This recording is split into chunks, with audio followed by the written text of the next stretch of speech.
Welcome back, race fans. Tonight we unload at Phoenix for the Sim Racing Unleashed Harpoon Design Cup Series Season 14, round number 8 of the top 16, presented to you all by MaxspeedTV. Myself, Joshua Medlock, Will Roberts up here, going to be calling the action here tonight.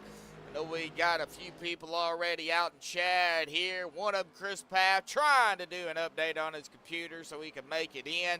But with that being said, Wes and Brendan, how are y'all doing out there? And of course, Will, glad to have you out here, buddy, as always. Been helping me out this season, man. But you know, we've already seen Phoenix once this season, as we was just talking about that earlier. Mark Whitley, of course, grabbing the win, going for the sweep of Phoenix here tonight. But, you know, there's 19 other drivers out here, bud, that is also going for the win, too. Will, how you doing, buddy? Doing good tonight, Joshua. Hope you're doing the same as well. Yes, like you said, Mark Whitley trying for the sweep, to go back-to-back at Phoenix for this season in SRU competition.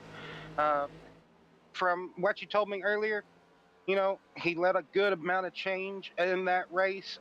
It seems like if he can get into a rhythm tonight, he may be able to do the same thing again tonight, like we have seen previously so far in the season. Like he has just been, knockout lights out pretty much almost everywhere. So, but Phoenix, it's a tough track. Yes. Even the best of them can struggle here. I call this track the action track of the West because of kind of where it's located in the states and whatnot. Joshua, like it is such a great track sometimes to watch racing, because you never know what's going to happen. The driver in front of you going to be battling some ill handling conditions just the same as you, and you just never know, Joshua. No, you don't. Anything can happen out here. We've been talking about Mark Whitley, about Phoenix, and, he can, come into tonight hoping to sweep and have a bad race, even though he is, a very good driver. Everybody knows that. I mean, he led 141 laps all the way back. You got to go back to round 6 of the regular season to look at the stats on that. But, he started second. He ended up grabbing, the top spot early on and just continued to go. And, dominating performance by Mark. He also had the quickest lap at a 27.301. Now, looking at our times here in practice right now, he's sitting at a 27.415. Michael DeWalt, who we're actually looking at right now, the number 8, he's sitting at a 27.663. Now, I know, there is almost a little over 0.2 of a second gap there, but just because they may be fast in practice does not mean they're going to be fast out on the track. When you get, all the drivers out there together, Will, it is a whole different animal. Yes, sir. Getting out there all at once under the lights, all packed on that grid. We got 19, 20 guys here tonight, competitors, all battling for a win. Everybody tonight, each and every week in qualifying, they're separated by just maybe 5-6 tenths at the most, and it's always a tight-knit field for qualifying when they do, the drivers that actually do, some don't, but Phoenix, like we talked about, it's a tough track, and you just got to be careful to transition through 3 and 4 on the restarts and the initial start of the race. You are restarting on the banking, coming through a curve, and we might see a lot of wheel slippage, a lot of wheel spin tonight. So be on the lookout for that as well. Yeah, definitely. So I've already got the pre-race analytics pulled up here, coming down to 4 minutes to go here in practice. We're going to run kind of through it here real quick and then talk about it, late, into the race and qualified. So we do got a little bit of a wind out here at about 5, 6, 7, 8 miles an hour, air tip of 79, track tip of 81. 156 laps, 156 miles. Our stage here tonight, white will be at 45. Caution for the stage will be when they hit 46. Now, they do get 4 sets of tires. That could come into a factor. We'll talk about it later, as well as fuel could come into play, but I kind of doubt it. 70, 75 laps on fuel. That's a lot of laps on fuel and a lot of laps on tires as well. Like I said, we'll talk about it later. But pit road, as I say every race, make it or break it. It can make you or break you. Here tonight, it's a gruesome 45 miles an hour with a pace speed of a 55. So we'll jump back on that here in just a little bit. The point standings, this is where everybody, kind of is wanting to know where everybody is setting. Coming into tonight, well, Mark Whitley is up at the top spot at 33.43. Cal Heath in second at 33.10, 33 points behind Mark Whitley still tonight. 2 more races, so I'm not counting anybody out. By any means, anything can happen. So, but like I said, Cal in second, Brandon Sheets third. 32.88, 55 behind the leader and 22 behind Kyle. Chris Paff, hopefully he can get in here tonight. He is setting it fourth at 32.73, 70 behind the leader and 50 behind Sheets. Jeff Gilmore in fifth at 32.34, 109 behind the leader and 39 behind Chris. Now Robbie Stewart is going to be up a spot into sixth at 31.93, 140 behind the leader, 31 behind Jeff. Gary Slapinski, who is down a spot into seventh at 31.67, 150 behind the leader and 10 behind Robbie. Zach Deutscher in eighth, and I don't know, yeah, he's here. So Zach hoping to pick up some positions here. Coming into eighth, staying where he's at, 31.51, 151 behind the leader and 1 behind Gary. Jason Adams up a spot into ninth at 31.46, 162 behind the leader and 11 behind Zach. Kevin Roy up a spot into 10th, so Craig at the top 10 for Kevin, 31.39, 172 behind the leader and 10 behind Jason, and I don't know what just happened there. Wow, okay, well, Keith Earlbutt down 2 into 11th, 31.37, 197 behind the leader and 25 behind Kevin. Robbie Darnell up 2 spots, Craig at the top 12 and 12th at 31.22, 200 even behind Mark, 3 behind Keith. Jim Coleman-Spurger down a spot into 13th at 31.20, 221 behind the leader and 21 behind Robbie. Phillip Bridgman down a spot into 14th at 31.14, 223 behind the leader and 2 behind Jim. Clifton Ashley at 15th, 30.57, 286 behind the leader, 63 behind Phillip. And Hunter Hayward in 16th at 29.97, 346 behind the leader and 60 behind at Clifton. Coming down to the final 30 seconds here, folks. We're going to go ahead and step aside and play the national anthem provided by Madison Rising. So hang tight, folks. Qualifying will be underway when we come back.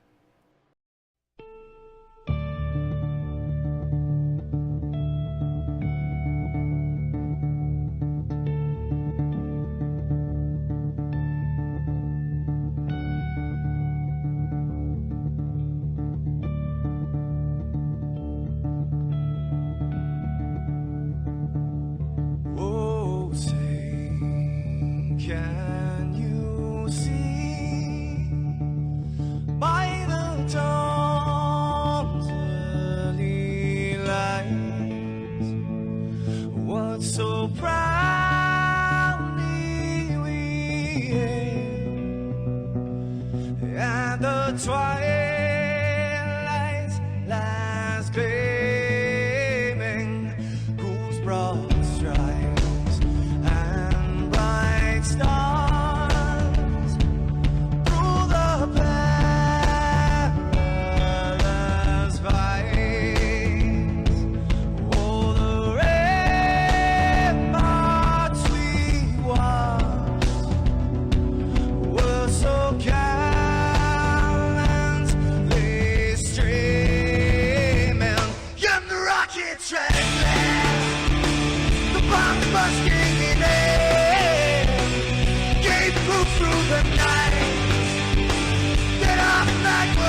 Yes, we are the brave.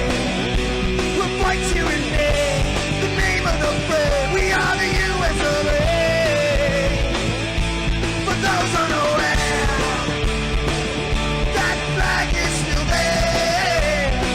It's our future to save, this land of the brave, the US of A. Oh, say, just that star, spangled banner, yeah, for the land of the brave, and the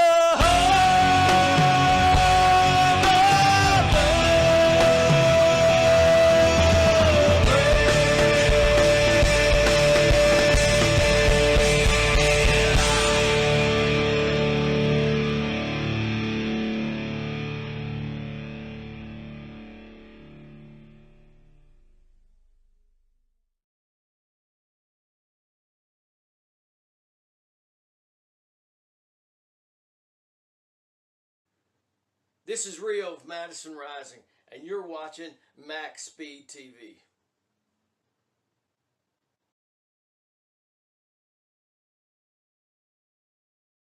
Well, alrighty, folks, we are back. Qualifying is underway. Under a minute and a half here. Coming down to about a minute left here pretty quickly. And, boy, Gary Slapinski, boy, he slapped himself up to the top spot. A 27.492 as of right now. Wow, what a lap here in qualifying for Gary. Brandon Sheets up there in the P2 spot. Looks like 1, 2, 3, 4, 5, 6, 7, about 8 drivers have not qualified, and it doesn't look like they are going to qualify. So they will start toward the back. Austin Slayers there slayed himself up to the P3 spot. So, you know, different people up front. It looks like Mark Willie didn't have the qualifying he wanted. He is back there in 12th, but, you know, is he going to stay back there? Is he going to have issues with the track tonight? Nobody knows, really. I guess we'll find out. Brantley Roden, I'm sure, will be out in chat here before too long. But Gary Slapinski is going to be our pole setter here tonight. Let's go ahead and get him down here. Gary, buddy, got a copy? Yes, Hey, Gary. Well, I was supposed to say your mic was muted. Well, you got the fastest lap down there, 24 or 27. You probably wished it was a 24. The 27.492, buddy. Awesome job grabbing the pole light here tonight. Only 3 races left, including tonight, buddy. How do you feel about Phoenix? And man, what do you got in store for everybody tonight? I really don't know what I'm doing tonight. I'm hoping at least bring it home in one piece tonight. Yep. There's a beautiful paint job on this tonight, you can see, and I can't see nothing yet, but we'll look at it. Well, we do have a little tribute to my brother-in-law. He tragically passed away, and we have a little tribute on him. He served this country as a Marine and as a NYPD officer in New York. He passed away tragically, short age of 45. Oh man, sorry. I got a little tribute to him on here, and this is for him tonight if I bring it home to win. All right, well, it's for him regardless, man. I can hear the struggles in your voice there, man. So sorry for you and your family on the loss there. Thoughts and prayers go out to everybody out there, you know, with y'all's family, man. So, you know, I know you grabbed the pole out here tonight, buddy, and I know you're racing for him, man. It's, you know, the Phoenix is not easy. It's a tough track, buddy. So it's tough. Real tough. Yep. All righty. Well, we're going to go ahead and let you get to it, man. Everybody gridding up, buddy. Good luck down there, and we'll see what you got, man. Awesome job. Thank you. Enjoy the race tonight, everybody. Yeah, you too, buddy. All right. Yeah, I got to get down here and get them on the grid here real quick because we are going to be going green here pretty quickly. So here we go. Gary Slapinski and the MaxspeedTV starting grid up at the top spot here tonight. Awesome job again by Gary. Brandon Sheets, they're going to be starting on the outside of him in second. Austin Slayers third, Zach Dewisher fourth, Mark Emery fifth, John Held sixth, Michael D. Walt seventh, Christopher Campbell in eighth, Jeff Gilmore ninth, and Chris Paff did make it in. Guess what? he's going to be starting 10th here tonight.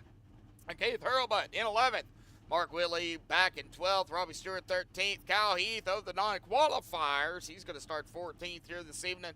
Braden Hartwell 15th. Larry Blair 16th. Jim Coleman-Sperger 17th. Clifton Ashley at 18th. Buzz Paul Cohen 19th. And Jason Adams in 20th. And Gomez, Mark Koshik, going to start all the way back in 21st here tonight.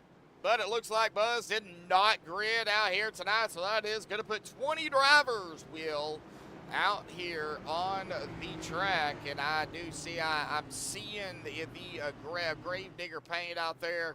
Looks like made by, of course, Harpoon Design. And there goes the pace car already, Will. Here we go. Long pit road too, so that Yes. it's gonna release the field here in the exit of turn 2. It's gonna creep along, pace speed's 55 out on track, pit road 45, and the start zone area is right on the exit of turn 4. Yep, and here we go as Gary and Sheets make the trek around the Geico start zone here tonight. Green is out for the first time. Boogity, boogity, boogity, folks. We are racing here tonight at Phoenix, and let's hope we can get a lap in here before we have too many issues here, as they are already coming out of turn 900,000. This gets me so, this new layout gets me so confused here. I believe this is actually turn 4. And then Yes, 3 and 4 right here. Yep, and then right across the start-finish line, it is going to be Gary Slapinski grabbing the first lap here tonight. Hey, guess what? we got a lap. We got the first lap under green. Yeah. Indeed. Really close, hard-fought position trying to be waged, between Austin Slayers and Brandon Sheets. As we look at this fabulous, this is, in my opinion, Brantley did an absolute killer job on this Gravedigger inspired paint scheme. It's almost, in my opinion, better than the actual real life driven one by Kevin Harvick about, I want to say 2 years ago. But yeah, I dig this one a whole lot more than the real life counterpart one. Yeah, look And at the on back. the back, Yeah, look at the back there. Officer Richie Hampel, end of watch 10/17/2023. Our thoughts and prayers are out there with the Hampel family, the Slapinski family, everybody that is associated with both of them. So just, now, we're thinking about y'all now. And like I said, our thoughts and prayers are with everybody. So I know Gary out here, he's he's running for a really, really strong cause, and with everything that has happened. And I know we've got some action out on the track. We can talk about Gary and situation and everything all night long, but we got somebody's down off the track. Whoa! Yeah, Zach Glacier got very sideways right on the entry of 3 and 4 there, and the car just kept braking sideways. He just couldn't never get the car back until he. Oh, and then right there, the 19! and that's Keith. Oh, no! He came.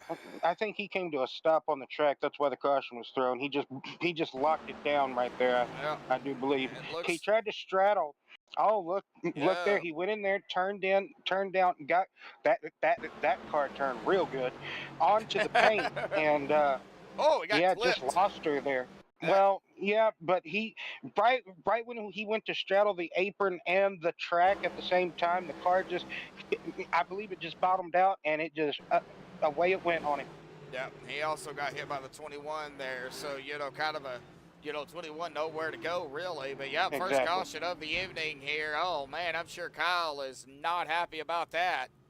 Man, oh man. All right, well, let's see who we have in chat. We got Brendan. There's Brantley. There's my brother, Wes. Chris is out there in chat, but he's actually out on the racetrack now, so I'm sure Tara is out there somewhere hanging out. But, we didn't really get a chance to talk about, pit road and, turns and everything here tonight. So, under the first caution, let's kind of go ahead and, let's start with, what we seen, the turns. Getting below the apron, getting back on the gas too soon, you know, definitely can loop that car around either way you go, Will. So, you know, have to be careful either way, gas or getting on the apron, or get on the apron. Yeah, you can venture down there. There is a lane to be had, but it's all about trying to get the car to settle down there, but also how aggressive you can try to get to that bottom. Different lanes for different folks, kind of like different strokes for different folks.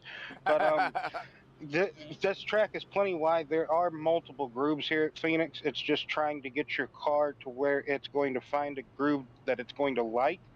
And also, like we have came to learn and also talked about before, recently and then also in the past, going and short shooting this track on the back straightaway or front straightaway now, that dog leg, so to speak, you know, coming off that start finish stripe. We saw on the initial drop, you know, right after you cross that start finish stripe, they dive down onto that flat of the track. That's going to grade the tires a bit more. It's a bit of a different surface down on the apron, and it's also going to bottom out the car. So you're going to do two things. You're going to take the tire wear off a little bit more, and you're going to be upsetting the car. That's taking a chance. It's going to be a 50-50 chance of, well, I may spin out if I go down here. Let's find out. So that, and also like we talked about as they were coming to the green, just how long the pit road can be, whether it's under caution or under green. That's a 45 mile per hour speed that you're going for such a long time, and you also got to turn. You know, it's kind of like a J, uh, and it's very difficult in and of itself as well. Don't speed, and sometimes making a turn will make you want to speed up a little bit more, but you gotta stay at that certain throttle. But we're getting back doubled up, going back green here. Brandon Sheet's going to be on that outside. Wonder how aggressive, again, Austin's going to be trying to get into that second place. It's going to be extremely rough. I feel going through that long sweeping turns 1 and 2 that we see right here. It's got a slight banking here at Phoenix in 1 and 2, more so in 3 and 4. But it's a relatively flat track, Joshua. Yeah. And most of the time flat, you know, and it's a 1.1 or 1.0 something mile track. It's just a mile track, but sometimes these can make for some of the best racing. Oh, yeah, and here we go into the Geico start zone. Green is out. And will the 8 there, Michael Dewad all over the tail of the two of Brandon Sheets. As Gary Slapinski jumps out front again. Here's the 77 of Mark Whitley. We talked about him earlier, and he's got a Halloween paint on that machine, too. We'll take a look. There's a lot of Halloween paints out here tonight. We'll take a look at a few of them here later on into the race. So Brandon up into the second, right where he started. Austin Slayers, DeWalt. Now Whitley started back in 12th. He's in 5th. Kyle Heath started 14th. He's in 6th. Mark Emery started 5th. He is a couple of spots back in 7th, but long race still yet to go. And, you know, we talk about these guys, you know, being able to put in, you know, about 2 laps a minute. And, you know, the way the fuel, about 70 to 75 laps roughly on a tank of fuel. Now, tires, on the other hand, I don't think would hold up that long per se, unless you it's a major saving, Will. So, you know, that kind of goes to, you know, okay, you know, you might have the fuel, you know, to make it, you know, later on into the race, but do you take a chance of coming down pit road knowing, you know, you could go a lap or 2 down, and then there's no yellow, or do you stay out and just, you know, shoot for the best finish you can? Well, at Phoenix, it's all Kyle Heath might have hit the wall there coming out of turn number 2. He is very slow now on the bottom of the track, and it looks like, I do want to say there's damage to the right side of that car. I think I see a bit of a right side wobble. I thought. Oh, caution's out. It's because he stopped on the track. So. I think he stopped to tow it, but. Yeah, well, unfortunately, that is, you know, that would bring out the caution. So, well, Right, still, yes. let's see here. It looks like out of right there, he's okay. He's going to be coming down into 3 here. We're on a MaxspeedTV replay. We're trying to figure out what happened. Yes, I think it might be this lap here where. No, everybody's. Well, he's still got to come through 1 and 2 again here. Everybody's already lined up here, so I'm going to have to rewind it. No, he's coming through 1 and 2 right here, Joshua. And I think this is where he smacked the wall. no, it definitely wasn't that lap. I don't know. Well, they're slowing down there. I'm going to have to rewind it a little further. So, let me see. Oh, I think I found it. Let's see here.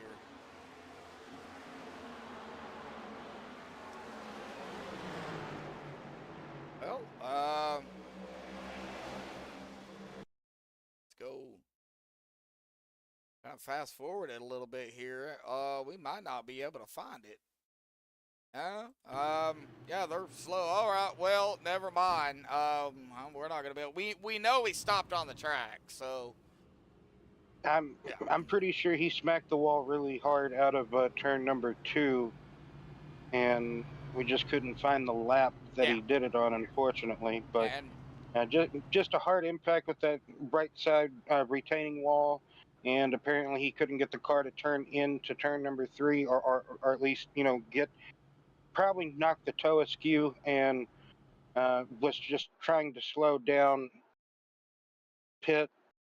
But unfortunately, I want to see if I can find it. You know. There, right here. You got to. You'd have to just keep backing up a little bit. Yeah. Pace car is already out there, so you know. Okay, so there he is on pit road. There he is stopping. Right there. That's where it was at. Right. No. He never touched the wall.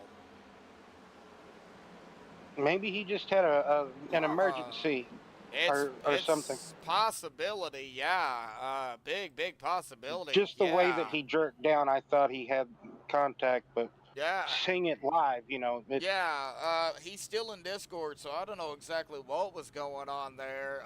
Maybe he did have an emergency he had to attend to, but he is not in the race, so just unfortunate where he had to pull over. It did call the caution. That's unfortunate because I'm sure he didn't want to bring the caution out for having to pull over and excuse himself, but it's just one of them things. Unfortunately, we can just say he had a mechanical failure at the moment. We can make up a story of what happened. Yep. Yes, at the moment, Cal, he's mechanical problems at the moment until further notice.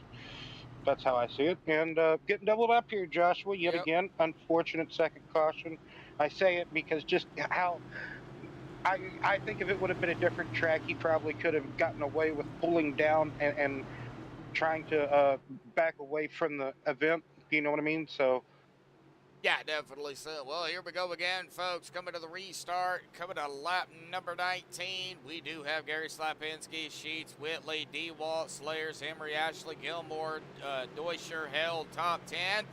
And into the Geico start zone here. Green is back out. Gary and Mark Whitley are at 1 and 2 here, and they are teammates, just so everybody knows. So 1 and 2 up top, and Austin getting. I think he made some contact, but she's in trouble further back. I was going to comment on the initial restart there, or on that restart. Yeah. Whitley gave Gary a good push, I think, did Zach get some help here? We're about to find out. It looks like the 4 of Mark Emery. Okay, hang on a second. Oh, looks like the 75 and the 21 doing some extracurricular activities right there. That sent the 21 right up into the 4. So the 4 going up into the wall, 21 going sideways. Then it looked like the 3 got a piece of the wall there, Robbie Stewart. Yeah, I think Mark Emery might have a little bit of toe damage. Possibly he did smack that outside wall a bit harshly after making that contact with Zach there. After Zach washed up the track after getting contacted, like you said, extremely good punt from Jeff Gilmore. And Mark Emery is down pit road here. Some significant damage on that machine into his pit box here tonight. You're going to see it, how much damage is there. Hopefully it's not too bad and he's able to get back out here this evening. Lap 21 of 156. Lap 21 of 46 laps of the stage. And already a couple of yellows out here tonight biting some people. Gilmore drove it really deep into turn 3, I'd have to say. Zach was probably being a bit conservative on that bottom line, but either way, still aggressive racing a little bit there early going. You know who's not here? Robbie Darnell. Yeah, Robbie Darnell. Robbie's not here. I'm sure he's out in chat somewhere with 12 of you out there tuning in right now and 4 likes. Well, going back and talking about Phoenix, going, like I said, all the way back to the 6th, round 6 of the season. That race, 7 lead changes. They did have 10 cautions out of a 150 lap race. This is 156 laps, so it is 6 more than round 6. So, you know, anything can happen, and I don't know what Gary's doing. I think he's trying to lead more laps than the pace car here. Yeah, I have no clue either. That's something.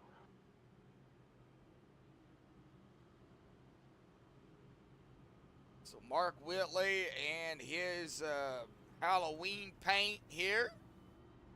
Looks like some cemeteries. Yep, like some Harpoon design. Of course, we know who did it. It's a beautiful, what could be a full moon if it wasn't for that A-frame post. Yeah, and then there's another one, Brandon Sheets. I think we seen that one last week. Yes, sir. He showed that one off last week. Yep. Beautiful. I'm a stickler for orange. Orange is my favorite. So anytime I see a orange car, I'm gonna have to side with it just a tad bit. Yeah, but I thought we had a few more out here. Snickers, Jim Coleman's burger. So Halloween colors there on the Snickers. Yeah, Grim Reaper Snickers. Oh my. Yeah, right. All right. Well, I love his 11 font. We'll take a look at the font here in a minute. Coming to lap 24 here, folks. Gary Slapinski still leading the way. He's got his teammate to his outside, but Brandon Sheets is right behind him. Here we go, folks.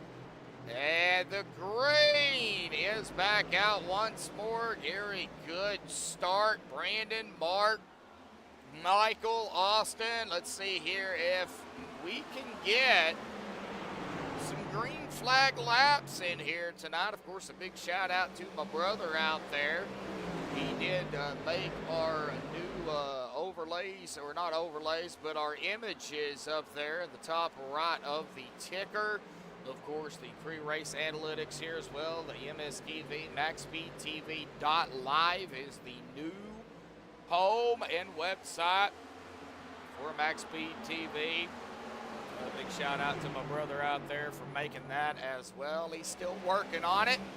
And We oh, were the 3 wide for a 10. moment. Whoa. We're going to have another yellow here. Yep. Ah. I was going to say we were 3 wide for just a Oh, moment. man. If you rewind a little bit here, like as they're crossing the stripe, like coming out of turn 4, they were 3 wide before they all funneled down into turn 1. Oh, They got it back okay. all. Yep. So they were going at it here. Right here is where you're talking about. Yeah, it looks Oh, like. yeah. Yep, 72, 22. Clifton up there in the 10. And Clifton Ashley. So, yeah, right there, 3 wide action. And then it looks like Clifton has it, and it just started to snap loose, snap loose, snap loose, tries to save it, snap loose, and he tries to save it. Wow, the 24 of Jason Adams. Good job for Jason. Yeah, coming for a stop. He locked that car down. Man. That's incredible awareness, I guess you could say, on Jason's behalf. Now was to just be, track awareness.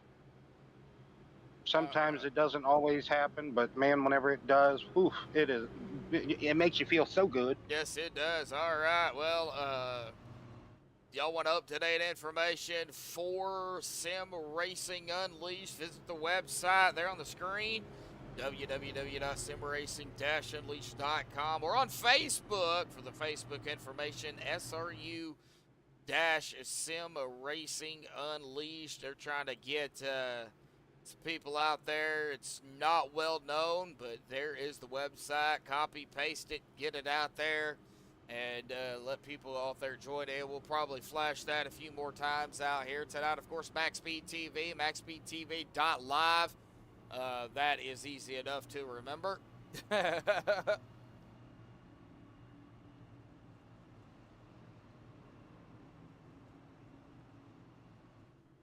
So Mark Whitley, after one would assume we didn't get to see Mark's qualifying lap. We were just rotating through, seeing, spying on whoever.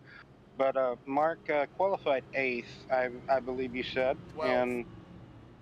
Or no, 12th. Yes, started 12th, and I believe he just might have just had just a small twitch or something could have happened for him to have ran a bad lap time in qualifying, like we have seen a little bit throughout this race, where drivers are trying to catch those cars, or they're just going to twitch or brake here or there, and they finally just whoop, finally go uncontrollable. So that could have what happened to Mark in qualifying. Now that he's up here, I think Gary, it's still a long way to go. We still have a good chunk left to go in the race. We still haven't got to the stage break, and so Mark's just all right. You're up here, cool, all right. So I think Brandon Sheets has really been, in a way, somewhat struggling just to fire off on the restarts, but he gets going after he fires off. Yeah. But it's just that, like we talked about earlier, it's just that restarting in a curve or coming out of a corner, through a corner, that's when you're going to get the most wheel spin on a restart, more than likely. So that's been hurting him, and a little bit with the 43 of Austin as well, but we'll see if they can improve on that. They have a couple of restarts, but still a long way to go. Oh, yeah, long way to manage. Coming to lap number 30 here, folks. Mark Whitley, Gary Slapansky, Braden Sheets, Michael DeWalt, Chris Paff, top 5, the Geico start zone, and Green back out once more. Here we go, folks. Back underway here tonight at Phoenix. And there goes Brandon. Whoa, we got some blinking going on. 4 wide. Oh, the 4 up into the wall. Blinking going on everywhere, and it looks like everybody's okay except for Emery. Emery fell all the way back into 18th. Ugh. Yeah, I think he got slingshotted up against the wall. I think he was in the just how it kind of funneled in to turn 3 there, or how they were going to go into turn 3, and he just got kind of knuckled out to the wall, it looked like. I was going to comment and say that I believe that's been the best restart, our best start of the night for Brandon Sheets in the 2 car. Just Ooh, how Chris well he Paff, started off Jeff there. Gilmore, they Oh, were yeah, door to door. good hard racing there on the exit of turn 4. Let's see what Gilmore's going to do in 1 and 2 here. He's going to get there in the center of the corner, but can't get the drive off of the exit like Chris did there. Everybody with different let-off points, different braking points. So everybody's got to be aware of that. You don't want to get into the back of somebody if you can help it. Boy, who's that coming through here? Zach. Zach dove and it Brandon down. Hartwell. Yep, he got around Hartwell there. Keith Hurlbutt back at it.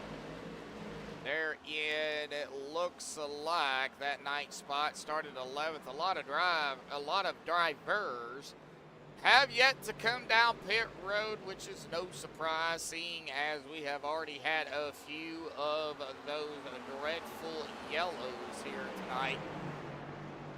And it looks like Paff trying to make a move here on Robbie Stewart, who is already a lap down.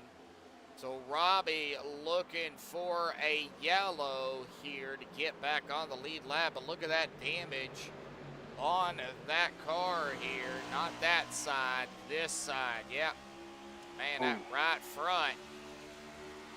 You know, you've got to get it fixed. They don't have any fast repairs this season, Will. So, you know, at a track like Phoenix, it's either fix it or park it. Well, hopefully no other driver will go a lap down here in the final 10 laps before the stage ends. Like John Held, Keith Hurlbutt, Clifton Ashley pretty close together right behind Stewart. We were on Stewart, seeing these guys 8th, 9th, and 10th really neck and neck here. Well, it would be John Held 9th, 10th, and 11th, my bad. As Robbie Stewart stays to the high side, let's Held, Clifton, and Keith get around him. But yeah, it's not going to take them long to wind down these last and final laps here. But Mark Whitley up at the top here. Gary's got company. DeWalt, Sheets, Paff not too far back there. Deutscher, Gilmore, Hartwell, Held, Ashley, grinding out the top 10. Yeah, I definitely have to agree. Gary does have his hands full there for second place. Just, you know, everybody in a way is fighting the same conditions in a sense with these cars, how they're all handling. Just some just better able to drive it than others. And I don't really truly think Gary's holding up DeWalt. It's just DeWalt's just kind of stuck behind Gary trying to figure out a way to pass him. He's looking now. Gary shut that door to the outside, so... Hey, speaking of DeWalt, guess what he's in? A DeWalt paint. Yep. So DeWalt actually in a DeWalt paint. But yeah, man, he's second, third, fourth right here, neck and neck, and fifth with Chris. You know, really, really neck and neck here. Of course, you know, 0.6 of a second, half a second, that's not too far, really, if you think about it. At Phoenix, Chris, Brandon, Michael, any of these guys have a little mistake here. You know, Zach's going to be right there on them. Jeff Gilmore, Brandon Hartwell, John Held, you know, they're everybody's going to be, you know, just, you know, going to be able to capitalize on it. You know, lap number 40 already. So we are, or lap 41, we're on lap 41. So here in about 4 laps, white flag for the stage will be in the air. DeWalt has peaked a couple of times his nose on Gary, but just can't quite get that run to get a nose on the inside or just alongside of Gary. Gary is really good. He gets great, tremendous is the word I'm looking for, drive off a turn 4. But I truly think he's struggling with the center of 1 and 2, just by the looks of things. But D-Walt's able to get a good run down the straightaway. He's going to probably peak again, get some air to that nose, but just can't quite get that car there No. to make a move on Gary. And Sheets been trying everything. He's been looking here, looking there, all over D-Walt, and I just think Chris here just been chilling. Well, started in 10th, up into 5th now. And Mark Whitley now 2.2 seconds ahead of his teammate Gary. Gary's like, okay, go out here, win the stage, get some more points buffer that you need. Okay, good for you. I'm just waiting. I'm just going to apply some more pressure. Probably, hopefully, whenever it comes time. I'm looking to win this race. That's what Gary said earlier. Yep.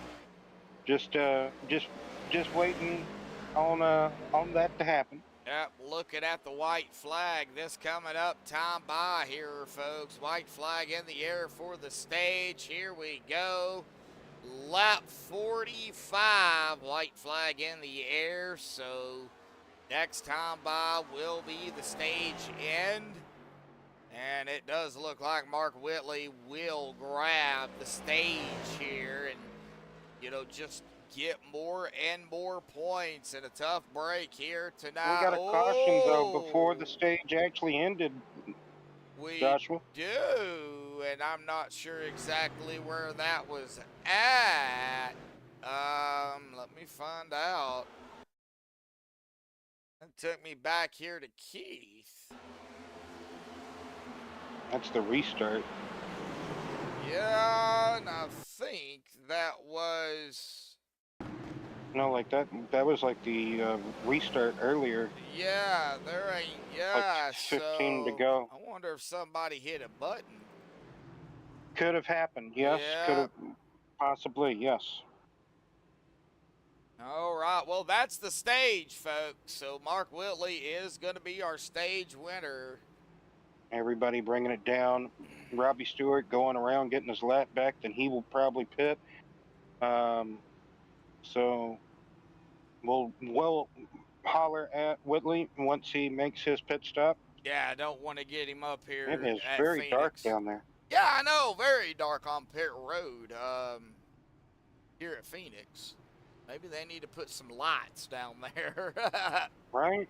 All right, Mark is pulling out here, so we'll go ahead and get Whitley up here when he passes the green cone here. There we go.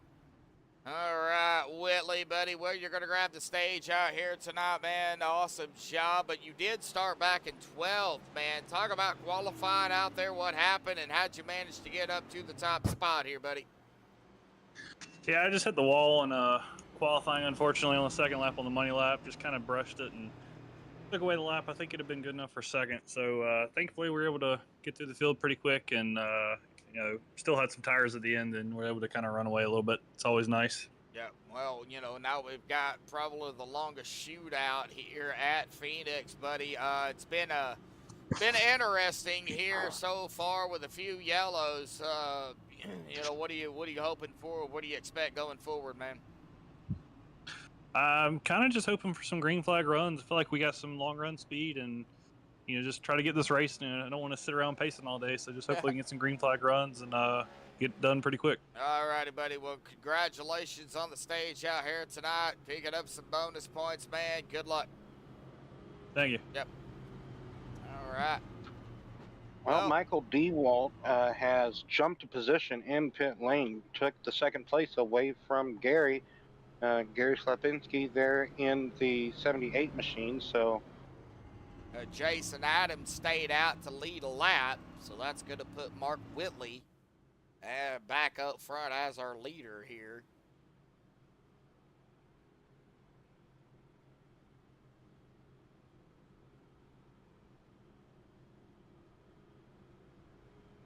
All right, well, they will be coming to, I believe, the one to go here, folks. And I will let Will get them going here tonight. I'm going to step away real quickly. So, Will, we're going to be watching Mark Whitley, Michael DeWalt, Gary Sheets, PAF, top 5 will be on. Mark, buddy, get us going, man. 10-4. Yes, lights are out on the pace car. This is one to go to the restart. Going to restart with 100 and what is that? 106, 107 laps to go in this race. So definitely going to need another pit stop for fuel and also tires. If you don't take tires on that final pit stop, let's check something. Anywho, everybody double filed, crawling back, like we said, to that 55 mile per hour pace speed to the restart zone here. Tremendous launch there by Whitley. Might have spun his tires a little bit, but DeWalt, I do have to say, it feels like you just at a disadvantage on that outside lane, especially here at Phoenix, more so at Phoenix than just about anywhere, are truly, if you are the leader, whichever lane you pick here, it just seems that it is going to be more beneficial. Good moves that Chris Praff is making as Brandon Sheets is dropping some positions. Welcome back, Joshua. Yeah, oh, we got a driver back here kind of floating down onto the apron. Yep. I don't know. Keith had a moment. I believe it was Keith Earl, but that might have been Keith. Yeah, looks like it was. Yeah, he's back here now, 13. I think he just got crossed up going through the short chute, or maybe just trying to point that car again, because you do have to make a slight turn right past the start-finish line here. Whoa! Oh, contact might have been, if not slow. Oh, Mark Koshik is around. Oh! A little further back. Oh, Gomez. Yeah, go, Gomez. Oh, there it is. There's the yellow. Ashley is around as well. And it looks like when I go undo the caution, it's going to take me to Gomez here. So I don't know if Gomez would be the cause of it, but, you know, when it goes back to the previous incident, the way I got my buttons set, it goes back to the last caution, the one that just happened. So I guess we could go ahead and blame this one on Mark. I've known Mark for a while, so. Whoa! Yeah, like we talked about earlier. It depends on how aggressive you want to be when you make that dip down there, and if you do it, if you make a mistake like that, it is a small mistake, but it turns into a big mistake, a costly, drastic mistake, and just the car did not like how it was, that was just unloading there, and it did not like taking it, and see what happened here to Clifton. Looks like the car back out. It just went out from underneath him like we saw earlier. Looks like he was trying to do some Tokyo drifting out there, and it just quite didn't work out. It looks like it just snapped loose. Yeah, it snapped loose on him. Yeah, he's trying to save it as well, and he goes up into the wall. Man. So we had the caution come out for, might as well just say synchronized spinning at different parts of the track. Yeah, I think we'll, you know. I got to pick on Gomez. I got to. Well, that run was shortly lived. Oh, yes. You know, a couple of drivers. Synchronized spinning at almost opposite ends of the track. Gomez's spin started basically right before the start-finish line, or right after, I should say, and then ended there at turn 1, and then Clifton started in turn 1, and he finally got it locked down at the exit of turn 2. So whenever you start to spin in a race car, doesn't matter what car it is, what track, wherever it could be, you start at one point of the track, and you could end at a whole opposite another end. You're like, how'd I get here after starting there? Well, physics. Physics.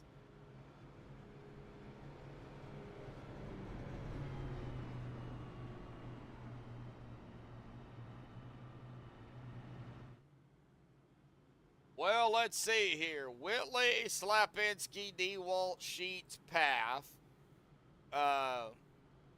Neuscher, Hartwell, Held, Slayers, and Colemansberger. That is our top 10. Christopher Campbell. I haven't talked much about Campbell here tonight, but, you know, he's running, it looks like a kind of a Halloween paint theme out there. Got some orange, some blues. So I guess you could go ahead and call his a Halloween paint too. It looks like he's got the Clemson Tigers paw up at the top of his hood here. So, whoa! Hello. Yeah, the lights went out. Hello, Kinda. folks. I mean, they didn't quite go out, but We gotta relaunch ATVO here. It just all of a sudden just said nope.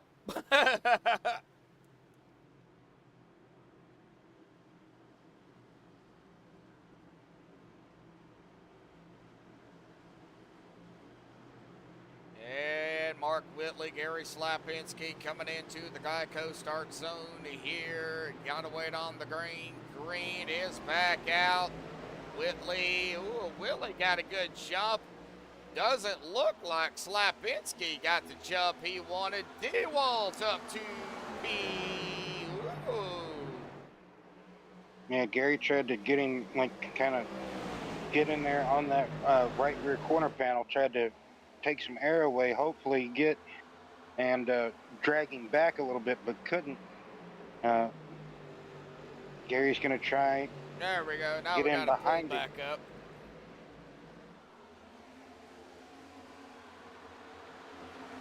Michael just on the attack here as I might have saw 3 wide. Oh, Chris Pratt sideways into the wall. Oh, Chris! Whoa! We're gonna have another yellow here. No yellow on that, but we did see, or you seen Chris get loose. I was trying to finish up getting everything set up over here, and good thing you caught that, because we're gonna get a MaxspeedTV clip rewind. And yep, just snapped loose on him. And the reason there was no yellow is because he kept rolling, even though he was at a really slow speed. So, no yellow on that. But, man, Chris going to pick up some damage. The Gatorade 22.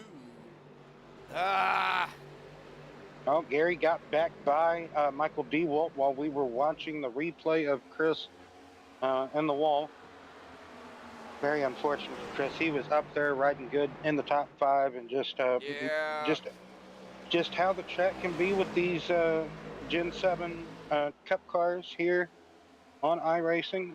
Just very finicky. These cars very, very hard to handle at times, and really showing it here tonight. Ooh, Keith Hurlbutt and Christopher Campbell looks like had a little bit of a trading, swapping some paint back here. Keith gonna fall back. Now Larry Blair. No, that's Gomez right behind him. All right. Gomez is... I was just going to say, I think Keith was fighting something, and Campbell was wrapping the outside lane, it looked like, and just trying to stay off of Campbell. Here comes Paff to the inside of Gomez, trying to get back up into the, you know, top 10 at least for Chris. That's where he started his intent. But, you know, like you said, we've seen Chris up there running top 5, and, man, that just, that product of the track and these cars, as you were talking about, man, it's, can be, you know, you could have a clean race as we see Campbell getting around Mark Emery here. Campbell going up into 12th. Campbell started 8th. You know, one of those, you know, track car combinations, you know, it's tough. It truly is. It is just a product of it, really. I don't quite know what else to quite point the finger at. These cars, they don't like too much bumpiness. That those transitions of just shooting down that front stretch dog leg there can upset these cars like we've already seen tonight. And just the wheel input, these tight small steering boxes that these cars have on them now, but they have a more power range than what the old power steering boxes used to have Well, these in the have older a, gen cars. yeah, the Gen 6 had a gearbox. These actually Yep. have a rack and pinion, so Yes. totally different animal when it comes to, ooh, Mark Emery had a little bit of a moment there, it looked like. So yeah, totally different steering thing that's going on here. Of course, if you break that rack and pinion in these cars, your steering's done. You are not going to be able to steer with a gearbox. It's a little bit harder to destroy a gearbox because it's all enclosed, but you can destroy the gearbox. Don't get me wrong. It's just a little bit more difficult, but with a rack and pinion, you break that rack and pinion and you're done. Yep. I know a little bit. That's I know a little bit about a rack and pinion, the difference between a rack and a pinion and a gearbox, but I don't know much about them.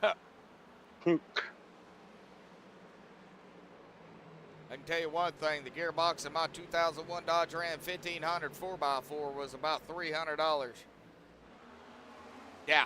Goodness. Yeah, they're not cheap. So I could just imagine what the gearboxes are in a NASCAR vehicle.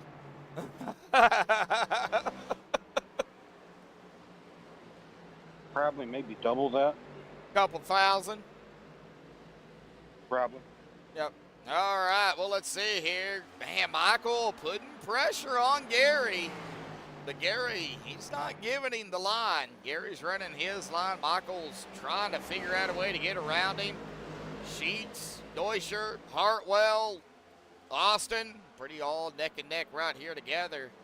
So we'll keep an eye on it on the timing screen here. Of course, I know everybody likes to see kind of Big bobble from Zach there. Oh, yeah, it looked like on the corner exit, so that's going to cost him a little bit of time to Hartwell. Hartwell's going to look to the outside there. Sorry, I wasn't trying to talk over you, Josh, but That's I just all right. saw it, caught it. Hey, you got to do what you got to do, right? I know everybody likes some of the back end stuff. How do I change, the drivers and all that? Well, here you go, folks, right here. ATVO, behind the scenes. Just a cursor of a mouse and a click of the mouse, and yep. Well, that's how we do it. A little bit of behind the scenes. A lot of broadcasters don't do that, but I like doing it because you got fans out there. That how do they do that? Well, that's how we do it. Well, right there on that little window that you were showing everybody, that also gives you the telemetry. Right there, like that's a nice little handy dandy window. Yeah, it also shows, how many laps they've been on, which this, ATVO reset on me, so this is wrong. But yeah, it shows it'll show the incidents after the race. Now, if they have any fast repairs, it'd pick it up right here. How many they've got, how many they've used. If they didn't use any, unfortunately, the tire thing does not work. But that. That's, I think, a work in progress. Shows me the speed of everybody, and of course, any types of battles that happens, it'll, line up. It shows you the pit lane. Yep. Well, it shows me the pit lane on how long they've been in the lane, how long they've been in their box. So that's just that is such a cool, just tool to have. Oh yeah. We've talked about it before. But actually just getting to show it, like that is just really neat. Yep. Yeah. It gives like a small eye into what like the real world producers and staff members have to do as well. Yeah. In a sense, bringing that to you from the real world on the real television networks. they have, uh, they have producers, directors, commentators, they have a whole crew of people, that do it. Yeah, well, it's usually me or, me and Will or me and my brother. Of course, I'm the one that does the cameras and sets up everything on my end. So probably you could just call me the producer and the director, I guess. Yeah, you wear a lot of hats. Yeah, a lot of hats. All right, Zach Deutscher getting around. It looks like Brandon Hartwell there real quick for fifth. Chris Paff, oh, got around Jim, but now Jim's going to go back to the inside, and, oh, they touch. And they're all right. Good racing here, back here, between the two of them. Jim tried a real good crossover, but just couldn't make it complete. But we do know that Chris Pratt is struggling with that right side damage. He's got to have a little bit of wheel askew, toe askew. So that's because of just, his car impacting the right side like it did. But he's not the only one out there struggling. I'm sure Mark Emery in the 4, he's still struggling with his multiple impacts to the wall, but he's still out there. Logging laps, still putting up a fight. Gotta love the "it's not over till it's over" mentality. So, never quit demeanor. But this battle that has that you were just on, Deutscher, Hartwell, and Slayers, back on it. Yep. Man, they have just never stopped. It seems like they've been going at it almost all race here. So they have always seemed to keep finding each other throughout the race. Zach with a good slide into the corner. I don't think he really wanted nor tried to do that. Just the car almost kicked out from him. Austin with a good just high line going here at the moment, but Hartwell trying to take that position back. Just good racing between the three of them here. So that is 5th, 6th, and 7th here. John Hill not too far behind. He's had a quiet night, I do think, tonight. But Slayers and Hartwell, they're just crossing each other up back and forth. And lap after lap here, that might let Deutscher drive away.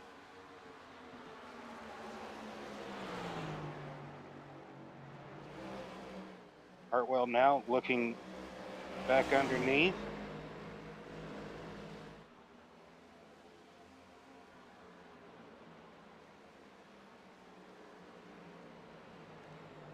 So 80 laps here complete tonight.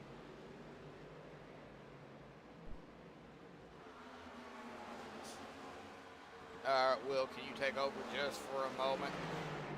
Yes, sir. All right, I do appreciate it. Thank you.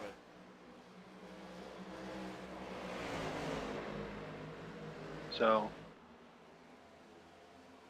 I would imagine run a little bit further here. Pit stop's going to ensue after, I would imagine, after lap 100. It's probably going to be lap 120. I would assume in that ballpark, maybe 110 to 120 before we see green flag cycle pit stops. If it stays green, that is a small word, 2 letters, but it is pretty big if we stay green. But this is a big battle here. I do think it's pretty big in this race that has just been going like I said. They've just been around each other for the majority of this race. Hartwell now with the run, he gets a good drive and gets around the 21 of Zach Deutscher.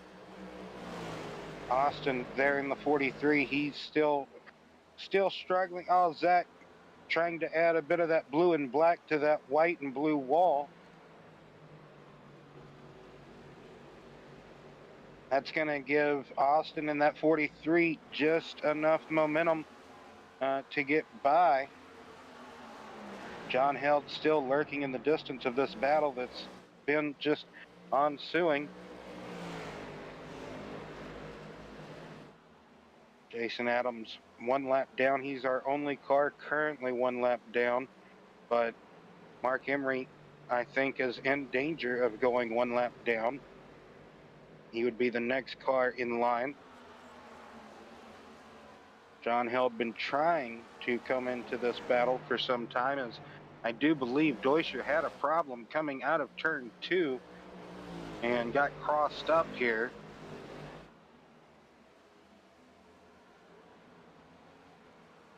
All right, let's hope I'm back.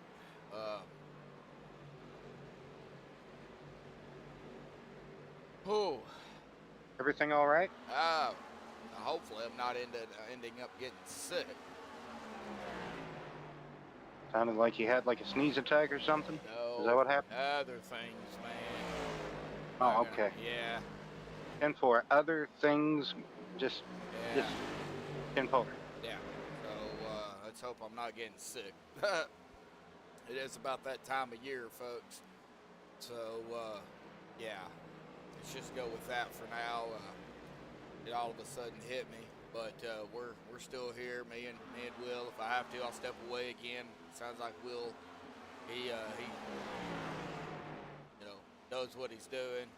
Got it covered pretty well. So looking at it right now, though, it does look like, as I had stepped away, it looks like Zach and John still going at it back here. I did hear you kind of talk about Zach and John while I was away. Yeah, John finally drove up to the battle. Zach's kind of falling off now at this moment. He's plateaued, unfortunately. He scraped the wall a little bit and lost the momentum. That let Austin by him. So now that's what has allowed John into the fray now. Yep. John's still battling Zach here. Looks like Chris has worked himself back up into 9th. So starting in 10th, it looks like he is up a spot. We'll see if Chris is able to get back up there around that top 5 wheel. As we have seen him up there before. Jeff Gilmore, Clifton Ashley started back in 18th. He has cracked the top 10 in 10th. Jeff Gilmore, Jim Coleman'sberger. Jeff just got around Jim. Just seen that. So, man. All right, Hartwell, DeWalt, boy. Oh, it looks like DeWalt's having some problems. Yeah, DeWalt might be kind of falling off as well, because Austin now, he's up here trying to pass him. So, yeah, I don't know. Maybe he could have had a good slide for a good moment, or maybe he could have lightly tagged the wall. I don't quite see any damage on the right side of his car, but I truly think Chris Pratt, he needs a caution to repair at least some of that damage done to that car. Maybe that might be able to truly help him get back up into about at least the 5th place. Looks like he's got most of it repaired from what we're seeing. From what I'm looking at here, looks like most of it's pretty good. As if he never even hit the wall. Yeah.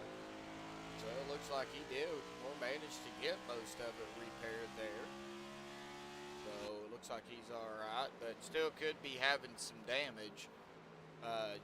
We might not be able to see it, but yeah, he is back here in the 9th. But yeah, man, looks like Austin getting around DeWalt here. DeWalt might need to find some new DeWalt batteries. Looks like he's having some problems. Yes, because we got to remember he was up there with Gary and Sheets up there battling for that 2nd position, 2nd, 3rd, and 4th. So he's dropped into the clutches. Oh, he scrapes the wall, drops into the clutches of the 5th place running machine. Hartwell is already gone. He has set sail. He is trying to get up there to Sheets.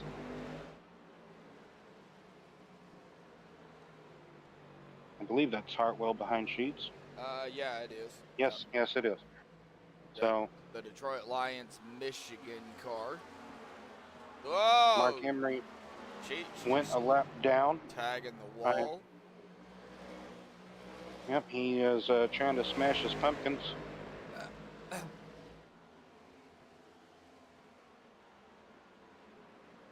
So I believe there are 2 drivers 1 lap down at the moment. let's see here. Yep, Mark Emery and Jason Adams. Oh, Gomez is a lap down now. So 3 drivers. He must have just, yes, he just went Yeah. a lap down to race leader Mark Whitley, so. Literally just went a lap down. So Larry Blair would be the next car to go a lap down. Looks like the 24. Oh, DeWalt. Oh, DeWalt.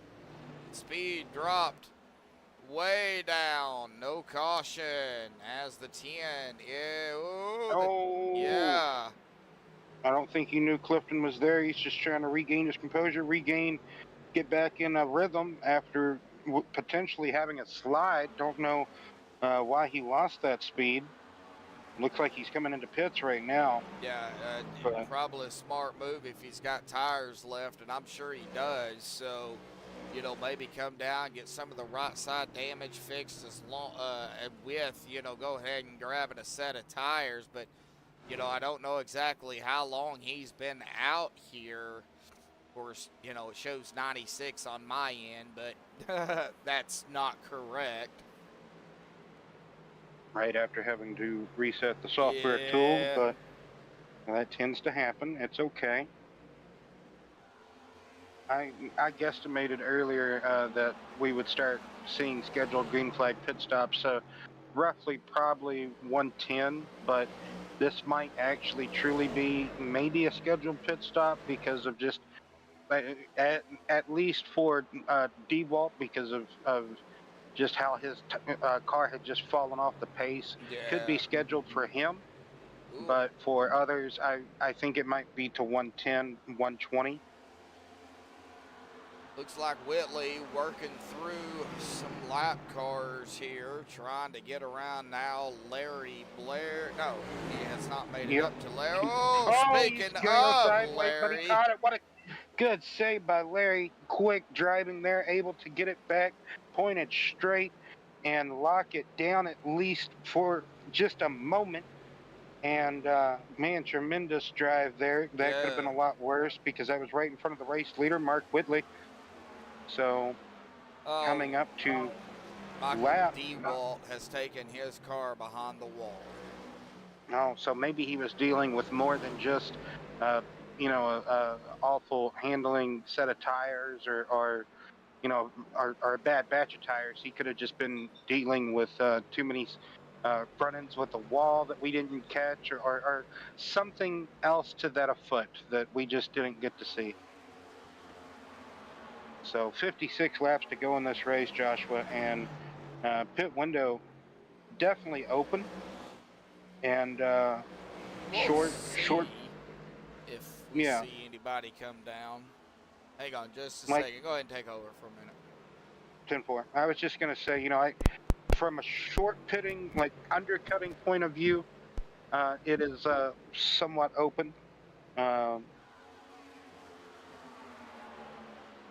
Looking here at the recovering Larry Blair after that slideways moment that he had coming through turn 2.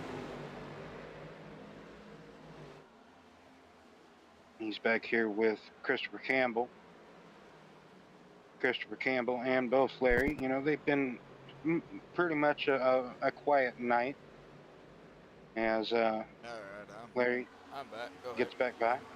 Oh, I was just saying Larry got back by Campbell there, so Yep. See, I was saying how I was they- on Larry actually on that one. yeah, they both were kind of having a quiet night and not too much. They've been avoiding for the most part all the wrecks and melee. Chris Pratt bringing his 22 Gatorade machine down pit lane here. This could be scheduled, and also probably tired of dealing if he does have any damage from getting in that wall. Brandon Sheets. So this is scheduled stops. Sheets was running in 3rd place at the time of bringing his car down.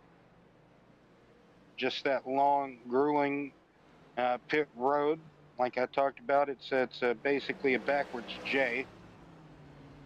I said think of a J earlier, but I forgot to mention backwards J. So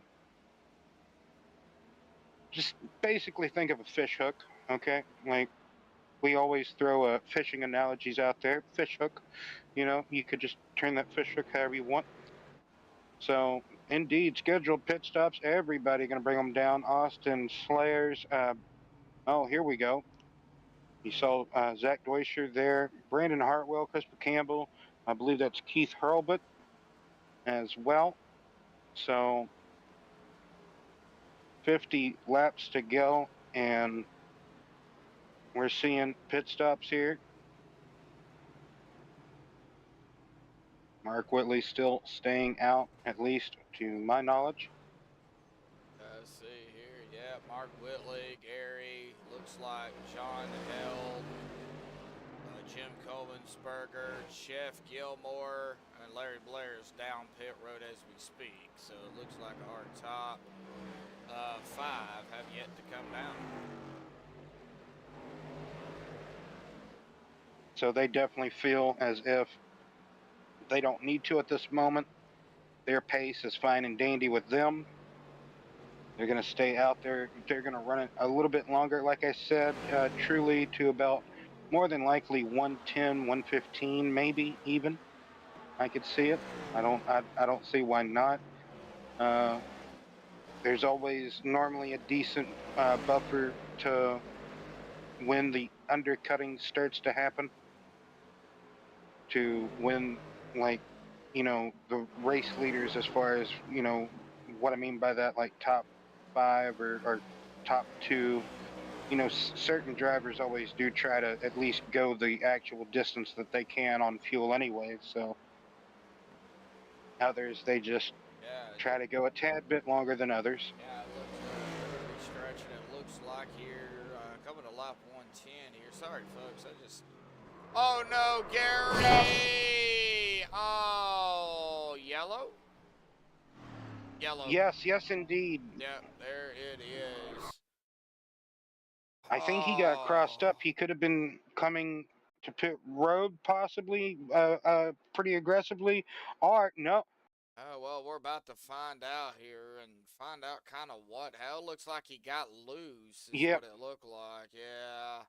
That Oh, car right golly, there. man, he was all over He had a the couple. place, yeah.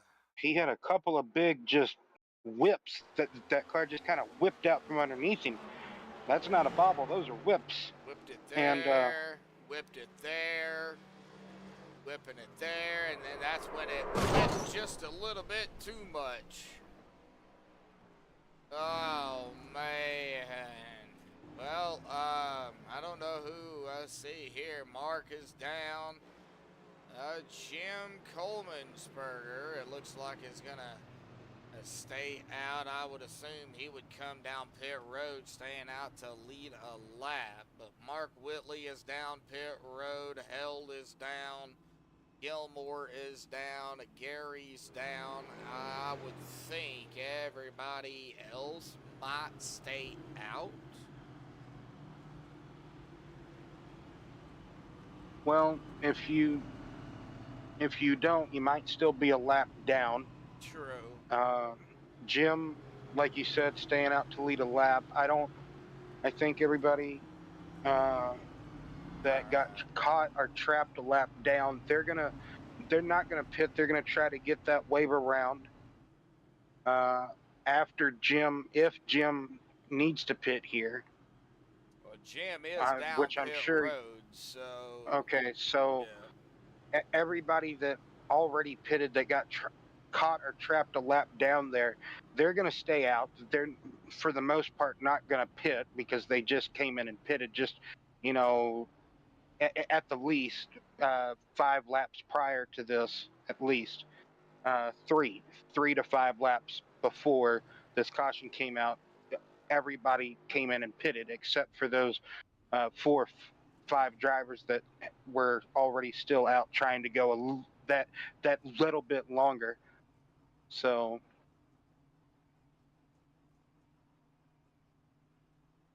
that's going to be a handful of drivers getting that wave around.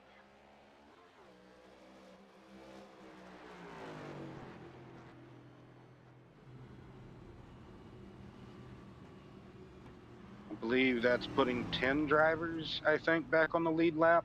Only 10. I think we're still going to have some trapped a lap down, I think, maybe. Let's see here. Well, they're in front of the leaders, but I've got Okay. Jason, Yeah, we're still Jason, Clifton. Clifton, Gomez, Larry, and it looks like Christopher Campbell. Yeah. Well, we'll just have to wait and see here. True, just wait after they. That's 1, 2. 1, 2, 3, 4, 5. And then if you go back here, there is Whitley, our leader. So yeah, they're gonna get around the pace car, but John held up here in second place after not talking about him all night. Look where he's at. Jeff Gilmore up here in third place. He's going to restart there. So with all those cars having to take the wave around, it's going to take a minute. Hopefully they can get caught up in time before they go back green. But if not, this is the field we go back green to. Brandon Sheets back there right behind Gary. And green flag. Whoa, a little bit of a check up there with Gilmore, Gary, and Sheets.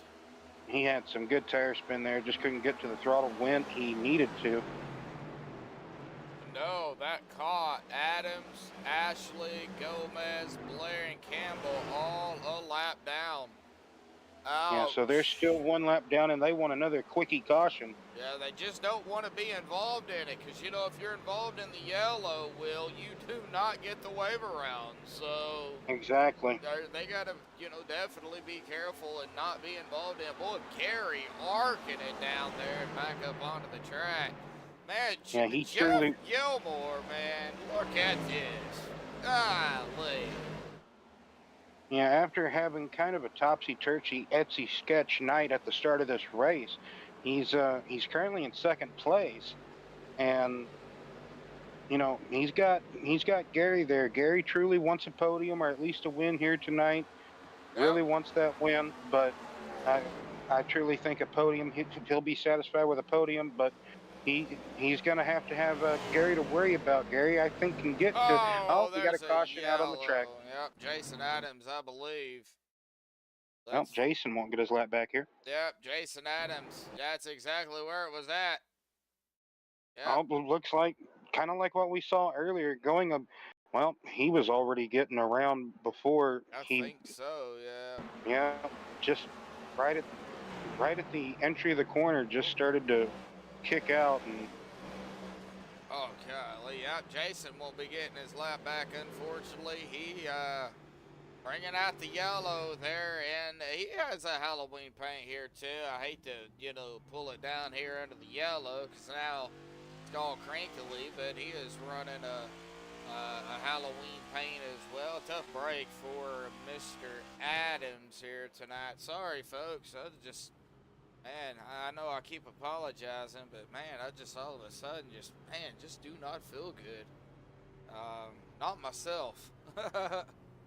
Well, Joshua, it's quite understandable. Hey. Things can kind of, you know, all of a sudden, I've had it happen to me, catch a migraine all of a sudden, or get nauseous, or you know, hey, I can relate is what I'm trying to say. So Mark Cossack gets his lap back, so that's who inherits the lucky dog wave around, at least, not the other wave around rule where if everybody on the lead lap pits, then hey, I get my lap back too. Mark is just the lucky dog inhabitant. Recipient is, I guess, the word I'm looking for. Yeah, he was the next driver a lap down. Or I think it was actually the first driver a lap down. Jason actually caused the caution, so therefore it went to Mark regardless, because he was the first driver a lap down. And it looks like Mark's coming down pit road here. No surprise, I don't think. Maybe Mark's thinking of, you know, maybe go ahead. I've got an extra set of tires. Maybe, you know, change the tires. I mean, he could get a top 10 here. Yep, definitely so. Right now he is sitting in 11th, but man, this pit road is something else. Dang. It looks One of the longest pit roads on the schedule as far as, oval wise goes. Just the time once you've entered the pit to when you exit. yeah. I think, man, I don't know what would be longer though in wise. Pocono, Talladega, Pocono, I think, would be if you Bristol, if you did it under green, would be, well, no, if you did it under caution, it kind of can be, but eh. Pocono, though, is rather long, but the delta isn't as bad depending on where you would be under, like, green flag running. That would be. I mean, you can still lose a lap, like I said, depending. But it's still a long venture if you count the pit stop in total. yeah, and you got to look at the speed too down pit Yeah, road. yes. So, here it is 45 miles an hour, and I think at Pocono it's 55. I think you're correct. I think it is 55. It's 10 miles an hour more than, what it is here. No, just the difference of track as well. Pocono's 2.5 miles. Yeah. Here it's only just over a mile. But yeah, just trying to compare and contrast different pit roads. Yes. All right, well, here we go. Get us going again, bud. Mark Whitley, Gilmore, Slapinski, Sheet, Slayers, top 5, man. I'm going to kind of let you handle safety it for car. the most part. Back down, confined safety pit road. Mark Whitley, like you said, leading them back. Is it going to be an even Stevens restart? Kind of. That's probably been one of the better restarts I've seen from both lanes all night for the most part. Everybody back jumbled up here on this restart, unlike the last, like we saw those wave around ventures. So everybody able to funnel back out down the back straightaway here. John Held going down to block Chris Pratt. Oh, that's going to send Chris Pratt up the track into the 21 of Zach. Oh, into the 4 of Mark Emery. Just chain of reaction events there. Yeah. Oh, the cause and the effect. Yeah, that's kind of started with, I would say, John Held and Chris Paff there battling for this position. John Held sees the run that Chris is potentially going to get, so he's going to come down, close that door, all right to do so, and just by doing so, that misaligns Chris for turn 3 because Chris is still out of position there, and he's going to just drive into Zach Deutscher there in the 21 and just really nowhere to go at that point after you've been sent careening out of control. You're trying to catch the car, you're trying to lock it down, but unfortunately the car at that point is going to do what it's going to do, what it wants to do, and just sent into the 4 of Mark Emery. So man, oh man. Not even close. Not even at the 25 to go mark. Almost, but not quite. All right, boy, I can't even talk now. Whitley, Slapinski, Gilmore, Sheet, Slayers, Held, Coleman'sberger. Looks like Paff is on pit road here. Gomez is back. He's up into 9th now. Looks like Deutscher is on pit road. Clifton Ashley is a lap down. And it looks like Ashley is going to get his lap back. He is the lucky dog. So if we keep having these cautions, pretty soon everybody will get their lap back that was either trapped a lap down or caught a lap down. So might have everybody back on the lead lap here shortly. Oh, we would need, if they can't stay green. Yeah, we would need 1, 2, 3, 4, 5, 6, 7. We need 7 cautions. 7 more cautions for everybody to get back on the lead lap.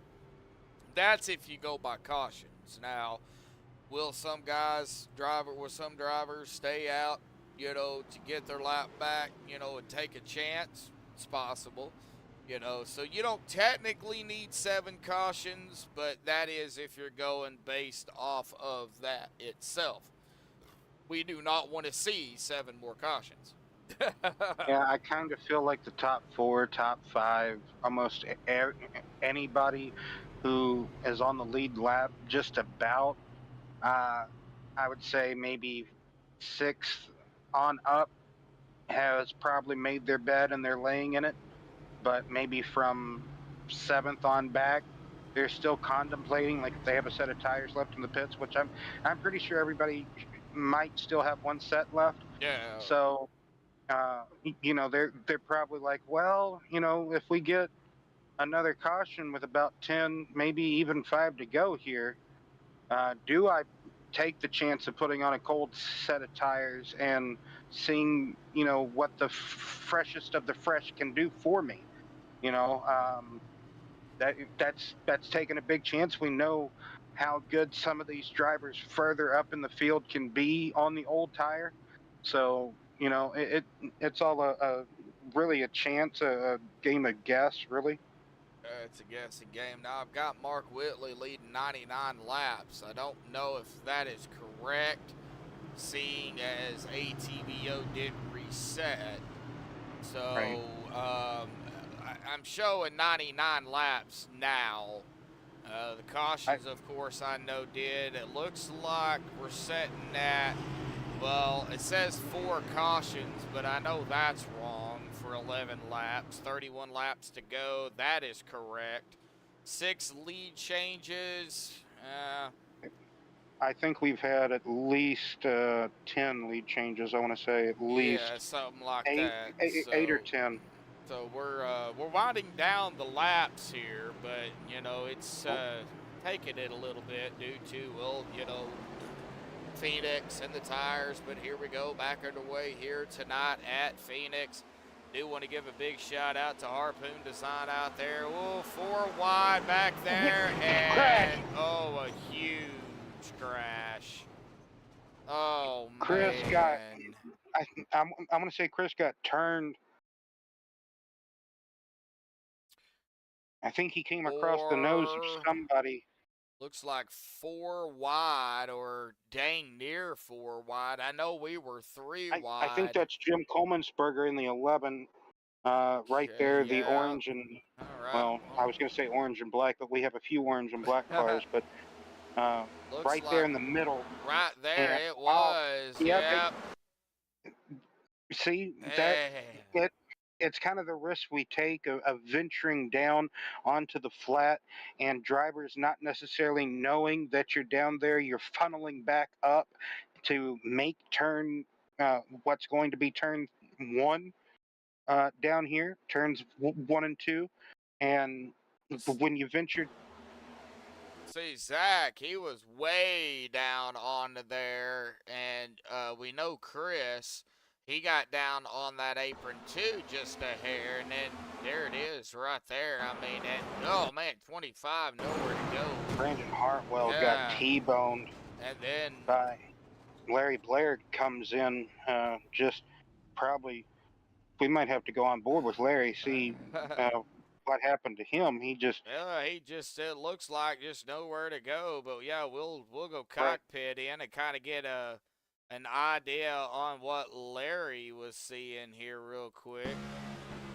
And it just transpired, and yep, it's kind of nowhere to go. He didn't, he couldn't quite see for the cars in front of him, and when he arrived at the scene of the crime, he unfortunately became part of the crime. Well, unfortunately, yeah. Oh, Tara out there, not happy at all. Well, I'd kind of be in the same boat, unfortunately.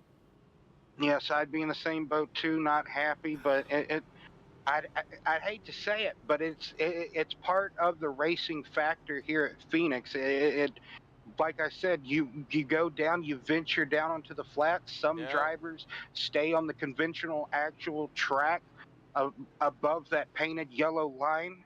It's not illegal to venture down there, to cut part of the track or to try to get a better run. But you risk almost overshooting turn 3 or over driving the corner. But also you risk running into a competitor or a competitor running into you because they don't necessarily know that you're coming back up the track or that you're necessarily down there. They may get told by their spotter in sim or in game, uh, you know, off of the actual audio from the in-game spotter, hey, you're clear. When other people use actual human spotters in iRacing, they can tell you, hey, there's a driver down on the flat. Just driver down on the flat, and then merging or coming up door. Unfortunately, Jim, I don't think has an actual human spotter. He has to rely on the iRacing just kind of AI counterpart. So the AI counterpart isn't necessarily programmed to be like down on the flat. Like they are only programmed to kind of read what's beside you, maybe 1 or 2 lanes beside you, not necessarily what's way down below. So I just kind of chalk it up as a late racing incident on a restart. Truly, that's kind of what that is. It is upsetting to see. It truly is, but just a racing deal. Getting lined up here for the restart. 131 laps complete. So in that 25 lap to go bracket, just about. Chris is back out there though, so that's a good thing. Back out there, Oh. like I said, that never quit mentality. That car is pretty mangled though. Another good restart by Whitley. Gary on his heels, like we talked about. Gary really wanting to win this race as they are funneling into turns 1 and 2 yet again. Oh man. Bumping and banging. Mark Thompson got into John Hill, and yes, just chaos. Oh, we're gonna, man, it's gonna, It must be a full moon in iRacing tonight. I guess so. It looks like Gomez in the 33, the 11 here. It looks like there was some contact there between Gomez and the 11 of Jim Coleman-Sperger, and then more contact.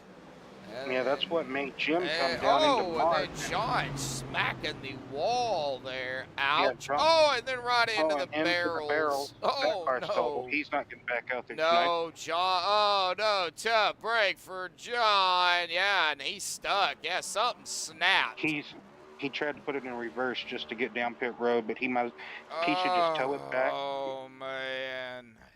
Unfortunate night. He got it back going. He's trying. And we're looking at the 72. And he can't go no further. He's gonna have to tow. Oh man. John cut it back to the right, I do believe, just to keep it down, keep it, out of that conventional racing line where everybody was coming, to keep it up towards the wall. But unfortunately, whenever he got it back, going back, straight again, whenever he hooked it, it was probably just too much of a tug back to the right. We talked about earlier how easy of a steering these Gen 7 cars can be, how you don't necessarily have to put too much wheel into it, and with the correcting of the wheel, it can be over correction, and just like we said, he got knocked into. He was in almost like a baseball slide trying to walk out of it, and he started walking a bit too fast to get out of the slide. And unfortunate night, our great night turned unfortunate ruins. And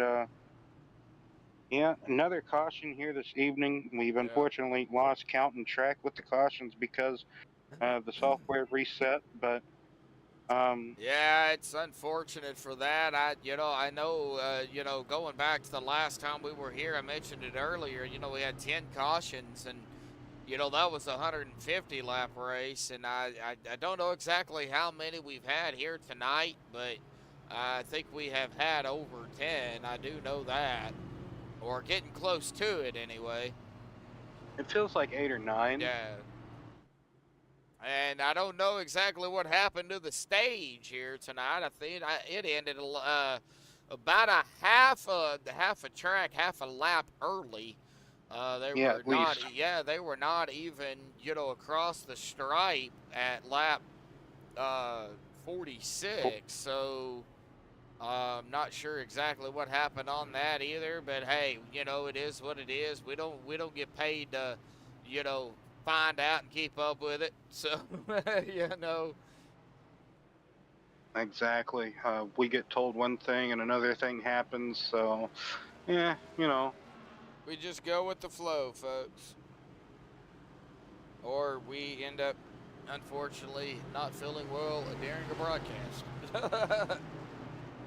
uh, unfortunately, there's been times where I, got sick prior in the day or the day before and had to contact my other partners I'm with, been like, hey, unfortunately, just can't get out of bed today, but I, I understand, Joshua. I have even been there sometimes whenever I even was sick. I still, it can be tough, you kind of incoherent just because of, your sickness, whatever you yeah. can be dealing with.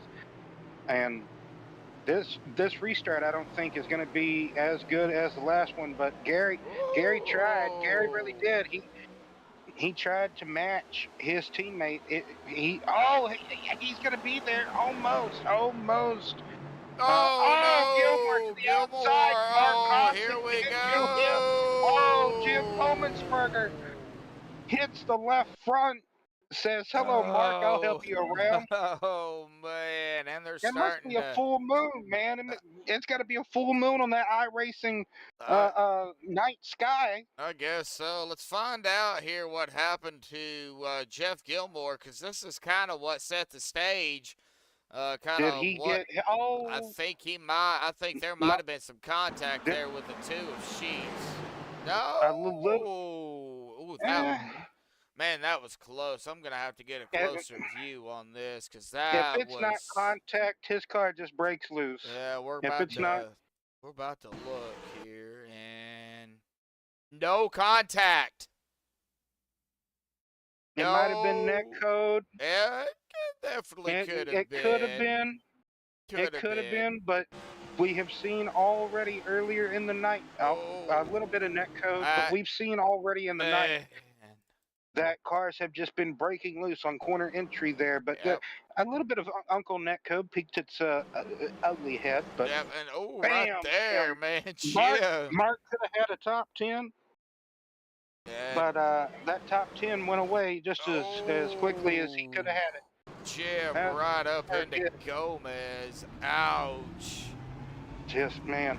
Well, Ah, this race has turned into a race of attrition, Joshua. yes, it has. It's unfortunately, I hate to say it, turning into the Cup Martinsville. Yes. At least, Yeah. the pace car won't break down. I heard, Right. I heard about that. I heard that the pace car in real life had a little bit Yeah. of issues, and I know Tara out there was even talking about the pace car broke down and had to be towed back to pit road, and well, they just Apparently, the rubber buildup on the track at Martinsville, if you've ever, well, of course you have, you've seen a Martinsville race before, Joshua. So you know how the chunks of rubber coming off the tires yes, can just get laid down on the track. It can happen in any form of motorsport, any track, but more so at Martinsville, just how flat and anywho. Uh, so these big clumps of balled up rubber apparently was getting up underneath that customized Camaro. You know how every week, NASCAR gets either a Ford or Yeah. a Toyota or a Chevy to pace the field. Well, this week it was a Camaro, and apparently the rubber built up had knocked some wiring or got in the drivetrain or something of, Oh. of that car and just locked it up and knocked some wires Oh loose and my everything. gosh. So they had to go to the backup pace car. Well, Like, at the start of the races, how you see the grid, it'll be split in two, and you yeah. have that other pace car leading. Yep. They had to jump in that car to finish off the race. Oh my gosh. Yeah, Tara out there is saying it was funny. I guess Tara and them, they went to the actual Martinsville race. She was saying something about don't go to Martinsville without earplugs. She has a massive headache. Well, Tara, we do hope you get to feeling better. I know headaches are not fun. I'm probably going to end up getting one later. But hey, Will, man, we got 16 to go, buddy. Coming to 15 to go this time by, man. She's saying they all... Yeah, they did use a truck for a little while, yes. Oh, okay, they used the truck. All right. And then everybody... Yeah, they got one of the safety trucks out there. Everybody yelled when it broke down. Yeah. Wow. Well, all right, I'm here sure we go. it was a sight, like, to be there in person to see, like, something happen to a pace car. It's so rare. Oh, yeah, it is. All right, here we go into the Geico restart start zone here. Green is back out. Good jump by Whitley. Gary, oh, look at Austin. About 3 wide there. Awesome Austin. I know a couple of drivers named Austin here on iRacing, and every time I see the name, it's Awesome Austin. I don't care who it is. Right. It's ringy, it's catchy. Yeah. So can Gary, in this little short run, he's got 15 laps to get up there and hopefully pass his teammate for the win here tonight. As Austin overshoots the corner there at 1-2. Brandon Sheets, this opens the door for him. You stole what I was going to say right out of my mouth. You're learning already. Couldn't get there. You're learning already. I'm going to learn you one way or the other there, Will. Hey, I'm trying my best. Hey, dude. Hey, you're doing what you got to do here tonight, man. And I appreciate all the work. Everybody give a big old... Look at Chris. Yeah. In that almost unmodified. Yep, hanging out. Everybody give old Will a big round of applause out here. Jumping in, helping me out. Me end up getting sick and, calling a good majority of this race. Will, man, I don't know what I'd do if I didn't have you tonight with me ended up getting sick like I did. I still don't feel good, folks. I'm trying to hang in there for the last 12 laps or so. We have to. We'll let Will finish it out, but we're here, so, everybody give a big old hands to Will. Oh, no, Emery popping the wall in front of old Adams here. Ugh. Chris Pratt is really close to get into the top 5 while this battle is ensuing behind him. Going back up here to Chris, and the good thing about Phoenix is you don't really need a lot of aero. You don't have to have the draft. You don't have to have a per se clean car.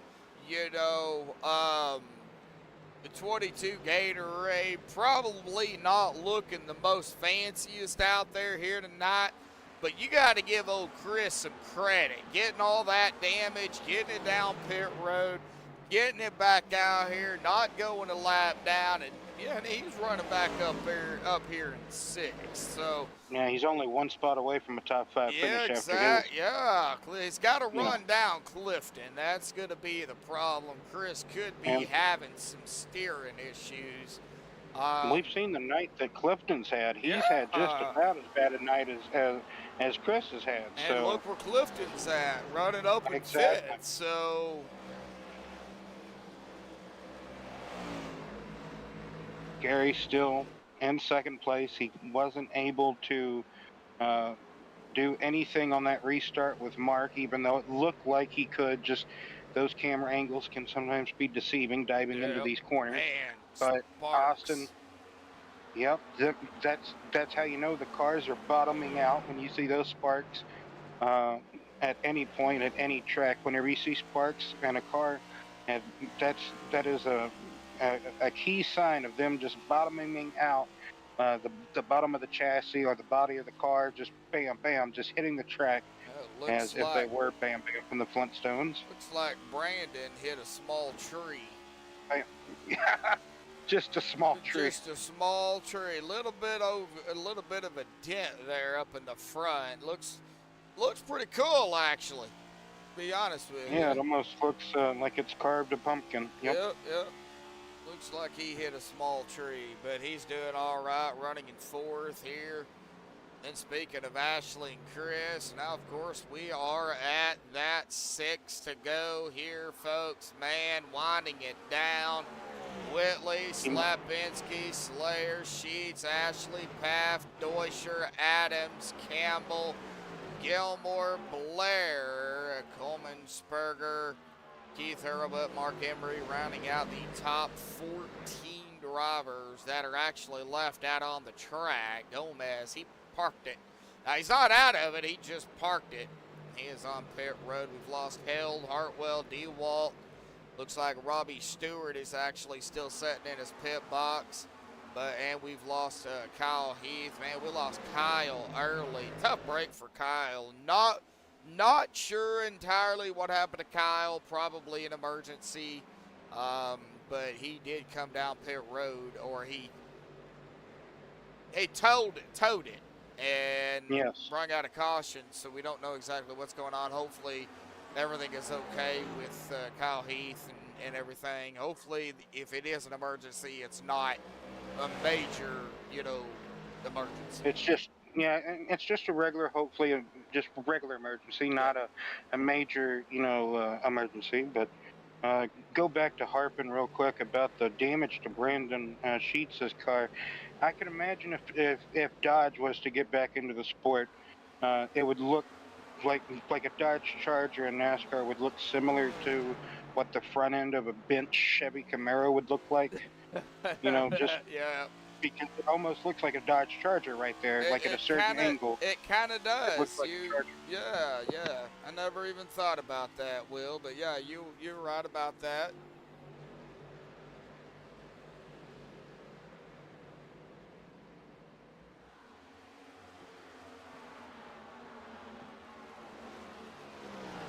Alrighty, folks. Well, 2 laps to go here tonight. We'll be coming to the 1 to go here momentarily. Of course, if a caution was to come out, it'll set up a GWC, but that's not going to happen. White flag in the air, Will. 1 to go, buddy.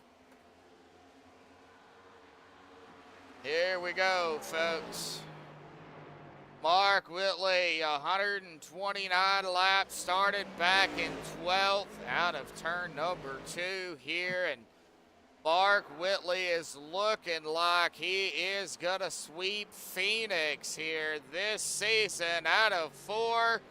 Mark Whitley is going to win it here tonight, sweeping Phoenix. His teammate Gary Slapinski there in second. And Austin Slayer's going to round out our podium top 3 here tonight. Brandon Sheets in 4th, and Clifton Ashley hitting the Tire barriers. yeah, the barriers there, is going to finish in 5th, but getting back down here to our winner here tonight, Mark Whitley. We will get the top 3 up here for the MaxspeedTV post-race show, folks. So hang tight. We will be right back.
Alrighty, folks, we are back. We have caught up with our top three here tonight, and we have got the Jim Beam 43 Austin Slayers. Man, it was a rough race for you guys out here tonight. A few cautions, man. It just seemed like you guys couldn't really get going. It was pretty tough out there, but, talk about the overall racing for you and, your ups and downs, your struggles, and how did you manage to come into that P3 here, bud? Uh, I don't think there was really many downs in that. There was a lot of ups. I had a lot of short run speed. I want to say 30 lap short run speed, and then after that, I was just kind of mellow, just sitting mid pack. But at the end of that race there, I knew like we had like 4 cautions back to back, and I restarted ninth on one of them. Each caution, I was gaining 2 positions under caution, and that's what I needed. And each time the caution came out, I'd jump 2 spots, and I got up to fifth and up to third, and then I knew I just needed to keep up with Whitley on the last restart there. And man, that was a blast. And I'm usually not the best at Phoenix, and just chasing those guys up front, man. That's all I'm here for. I'm chasing speed. Chasing speed. Well, you had some pretty good speed out here tonight, man. Awesome job finishing third. Now, Phoenix was rough here tonight. We go to an even flatter track next week. Martinsville, I have a hate relationship for that track. So, how do you feel about going into Martinsville with your P3 here tonight? Talk about it. Hopefully, I can keep this top 3 streak going. I had a good showing at Las Vegas and here at Phoenix. I don't believe I'm going to be top 5 at Martinsville, but I'm going to come out here and just try to put on a show and just try to chase these guys like I've been doing every week now. Alrighty, Austin. We'll go celebrate P3. I know you got a few final thoughts, shout outs, thanks you want to give, buddy. So I'm going to turn the mic over to you, man. Shout out to my tires not failing me tonight. That's all I got to say. Just shout out to my tires. Alrighty, Austin. We'll go celebrate third, buddy. We'll see you next week. Thank you, and see you next week, Yep. man. Yeah, thank you, buddy. All right. Well, I thought he was going to have a few more thoughts and shout outs and thanks out there, but, hey, it is what it is. Well, we're going to go ahead and get down here to our P2 here tonight. Gary Slapinski driving, of course, for Richie Hampel and the family out there. Hey, P2, yes. Gary. So, awesome job, buddy. You got it up here in a podium finish. I know you wanted that one spot better, but hey, teammates won too. I know you never complain about that. But talk about your racing, buddy, and, how did it go for you? It went pretty well. I mean, I think I had that one issue right there. I wrecked. I spun it myself. I added some rear brake to it and felt like I needed it, but apparently I was wrong, and it spun around on me. Bring out the caution. So I would never do that again. Well, but other than that, the car felt pretty good. I mean, towards at the end there, I felt like it felt really, really good, really good. And if I would just got up there, maybe I would have had something for Mark. But Mark's really good, so really fast, really fast. Oh yeah, definitely. Mark. He's a hard driver to beat. Yeah. He's quick pretty much on every single track, and. I know he has his tracks too where he's not, well, he says he's not good at, but we know how that goes. So, but, he, just sweeping Phoenix, 1-2 punch for you guys. I know we are going to be coming up on, the end of the season here in the next 2 races, 2 more to go. If there's anything other than finishing one spot better, and then, of course, the little mistake you had here tonight, is there anything you think you could have done to maybe change the outcome of your P2? Actually, I figured I was watching Mark and being 4 there, and I learned something from him right behind him right there at the end there, and maybe if I could have copied that, like I felt like maybe I would have did a little better in the race. But, I really didn't practice all that much. So I've been kind of busy all week, with the family and everything. Yeah. So I've been I've been rusty. I haven't, this first time I touched this thing in over a week. So oh, wow. It was 2 weeks. So I guess I had a little rusty. So other than that, felt like the car was that great. So very happy with it. Hey, man, P2 here tonight. Of course, I know you, You know, we got Martinsville next week, a track that I have a hate relationship for after having so Yes, I many agree. races there that it, you know, end up usually, you know, I know Martinsville can either be good or bad, and usually it ends up bad, for my sake anyway. But Martinsville next week, how do you feel about it? Oh, I hate it. I'll be happy to get a top 5. How about that? Well, I think we'll just we'll be happy to get below 10 cautions. I think. Not saying you guys can't do it. Okay, I know you No. guys can, but it's You'd be Martinsville. surprised. Yeah. We'll probably be all surprised, and I think it'll be go green the whole thing. You never know. You never. That track it's either Wreckfest or it goes green. It's Yep. just the way it is. Yep. We won't know until we get there. So, you know, No. Gary, I know you got a few final thoughts, shout outs, thanks you want to give here tonight before you go celebrate your P2 Well, finish. So go ahead. Yeah. Well, the first thing is, this is for my brother-in-law, the second place win here. Second place. It's for Rich Ample. This is for him. I'll miss him. This is for him. He served his country well. The U.S. Marine. And from there, he went to the NYPD Blue, and he served and protect. That's what he did until just end up retiring there, and just I don't know, just things didn't work out the way he probably wanted it, but we all miss him. Really, we do. We all miss him. This is for him. It's just second place, and this phenomenal paint job. It looks great tonight, and all the stickers, everything on there, it looks awesome. I was very excited to see it. They all did a great job tonight. Thank Driven, all my teammates, spotters. They all did a great job tonight. I'd like to thank you and everybody out there watching. Plus. All righty, Gary. I know you're getting choked up there, buddy. Go celebrate P2 Yeah. and remember, the good times and everything. So, Yes. so Yep, Gary, I will. go celebrate, buddy. We'll see you next week. Thank you. Yep, you're welcome, bud. All right, remember the family and your thoughts and prayers here, folks, for Gary and the Hample family. Well, we're going to go ahead and get down here, and it looks like Mark Whitley running a paint there. It looks like on the back end of the watch here, too, for Richie Hample and the family. I just now noticed that, Mark. So, I'm sure that was something that you both decided to run. So, an awesome win out here tonight, Mark, sweeping the Phoenix races. It was, a rough night out here tonight, buddy, but you took over the lead. You led all the laps out here, man. I know you had a lot of clean air, but you did have some traffic you had to get to and through here tonight, buddy. Talk about it. Your struggles, your ups, and your downs, because I know you probably even had a few. Yeah, well, started with qualifying, kind of, getting the wall a little bit during that kind of put us in the bad situation. Thankfully, we're able to get through the field pretty quickly.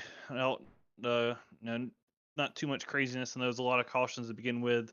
After that, it was just, was able to pass Gary. We just kind of ran together, and I just have a really good feel for this track. It's one of my favorite tracks. Now that I finally got it figured out, it took me a little bit to get this new layout figured out, but thankfully, we were able to get up good. I saw Kyle was in here, and then he left early, so that I'm not sure how the championship looks like now. It should be looking pretty good for us, but yeah, this win, man, for Gary, his family, all of them, man, that's the whole point of having it on the car. Halloween scheme looks badass, but it's tragic into life too soon. Thoughts and good vibes go out to his family. Just kind of it feels good to win, but the situation all around kind of life can suck sometimes for people. Oh yeah, definitely so, man. And it was all for him here tonight. I'm not taking away your win, but when you look at the bigger picture, and I think we all do, the win means nothing.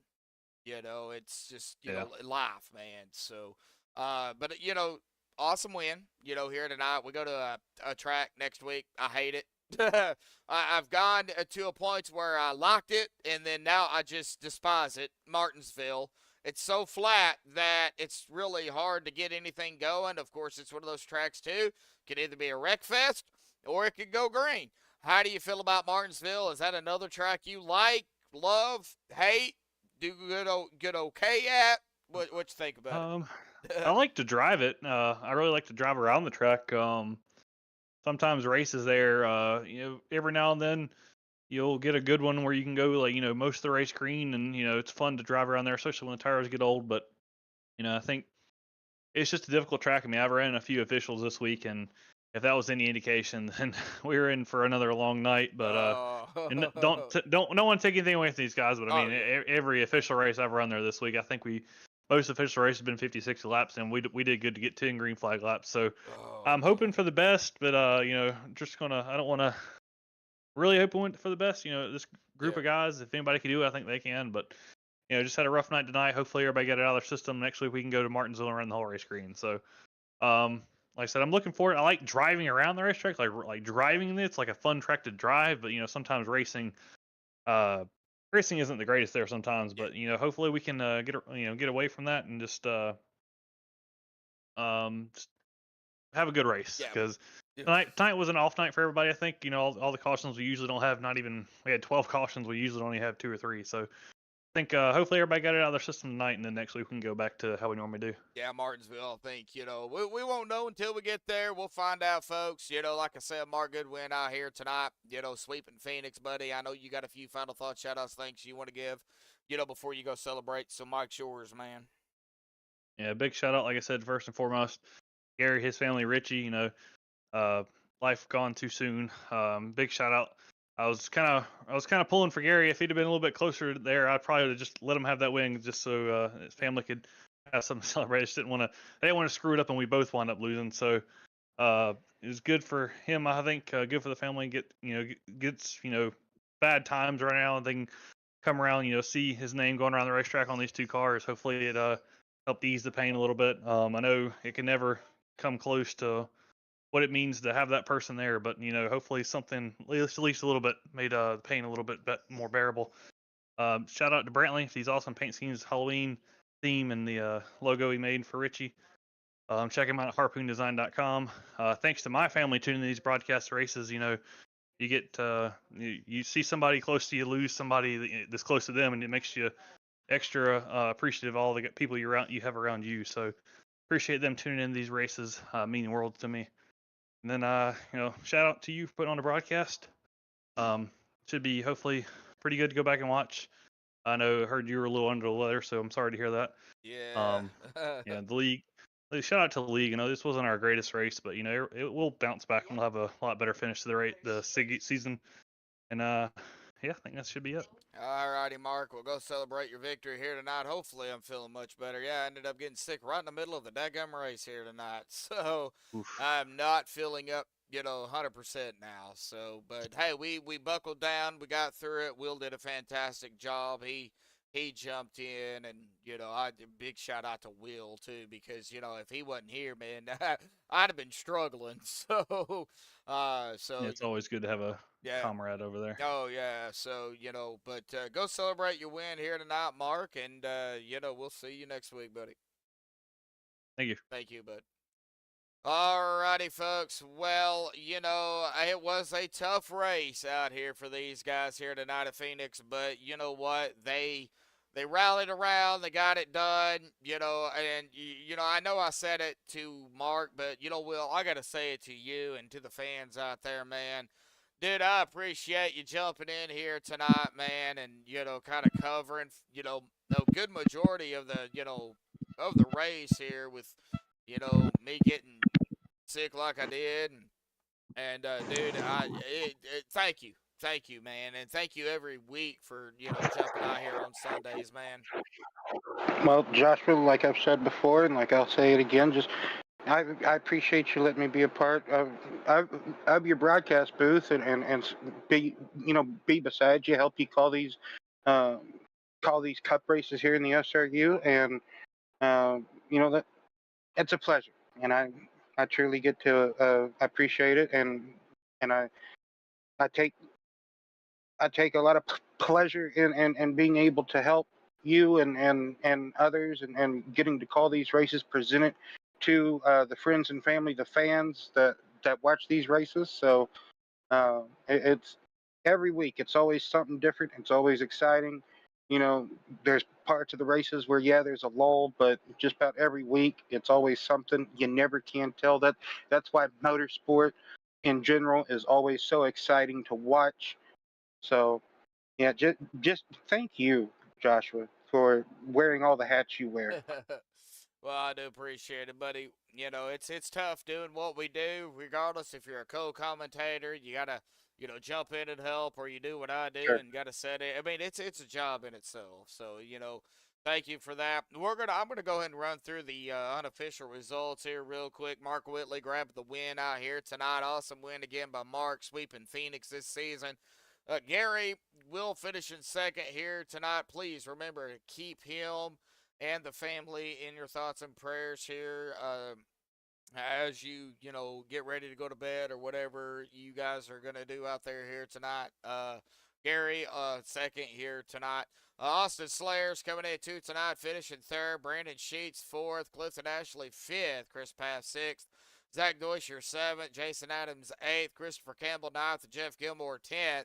Larry Blair in 11th, Jim Comensberger 12th, Keith Earlbutt 13th, Mark Emery 14th, Gomez 15th, John Held 16th, Brandon Hartwell 17th, Michael DeWalton 18th, Robbie Stewart 19th, and Kyle Heath, tough break here tonight. He'll finish in 20th, and Paul Bus Cohen did not start here this evening. But our winner goes to Mark Whitley here tonight again. A big shout out to all the fans out there here tonight that tune in. 10 likes out here tonight. My brother out there in Martinsville makes me mad. He was a part of that race with me when it went 25 cautions. So he hates Martinsville just as bad as I do. So my brother out there, Brantley Roden, Steve Tucker, Tara Paff out there in chat. Willie B. Roberts, of course, Will up here. I know him by Will, so Will up here in the booth with me, checking in on chat here tonight. Wes out there in chat, and then Chris making it into the race here and finishing in sixth. What a comeback by Chris after having some extracurricular damage out there here tonight. So shout out to Brantley for sponsoring SRU this season. Hopefully, we can finish it out with a bang in the next two races. Martinsville is going to be, I think, pretty tough. But, it's like Mark said, if anybody can do it, these guys can. They can go green. We'll just have to see when we get there, folks. Next week, same time, same place, same people up here in the booth. 7:45 Eastern, 6:45 Central, right here on MaxspeedTV. Until next time, folks, stay safe. Thank you all again, and have a good night.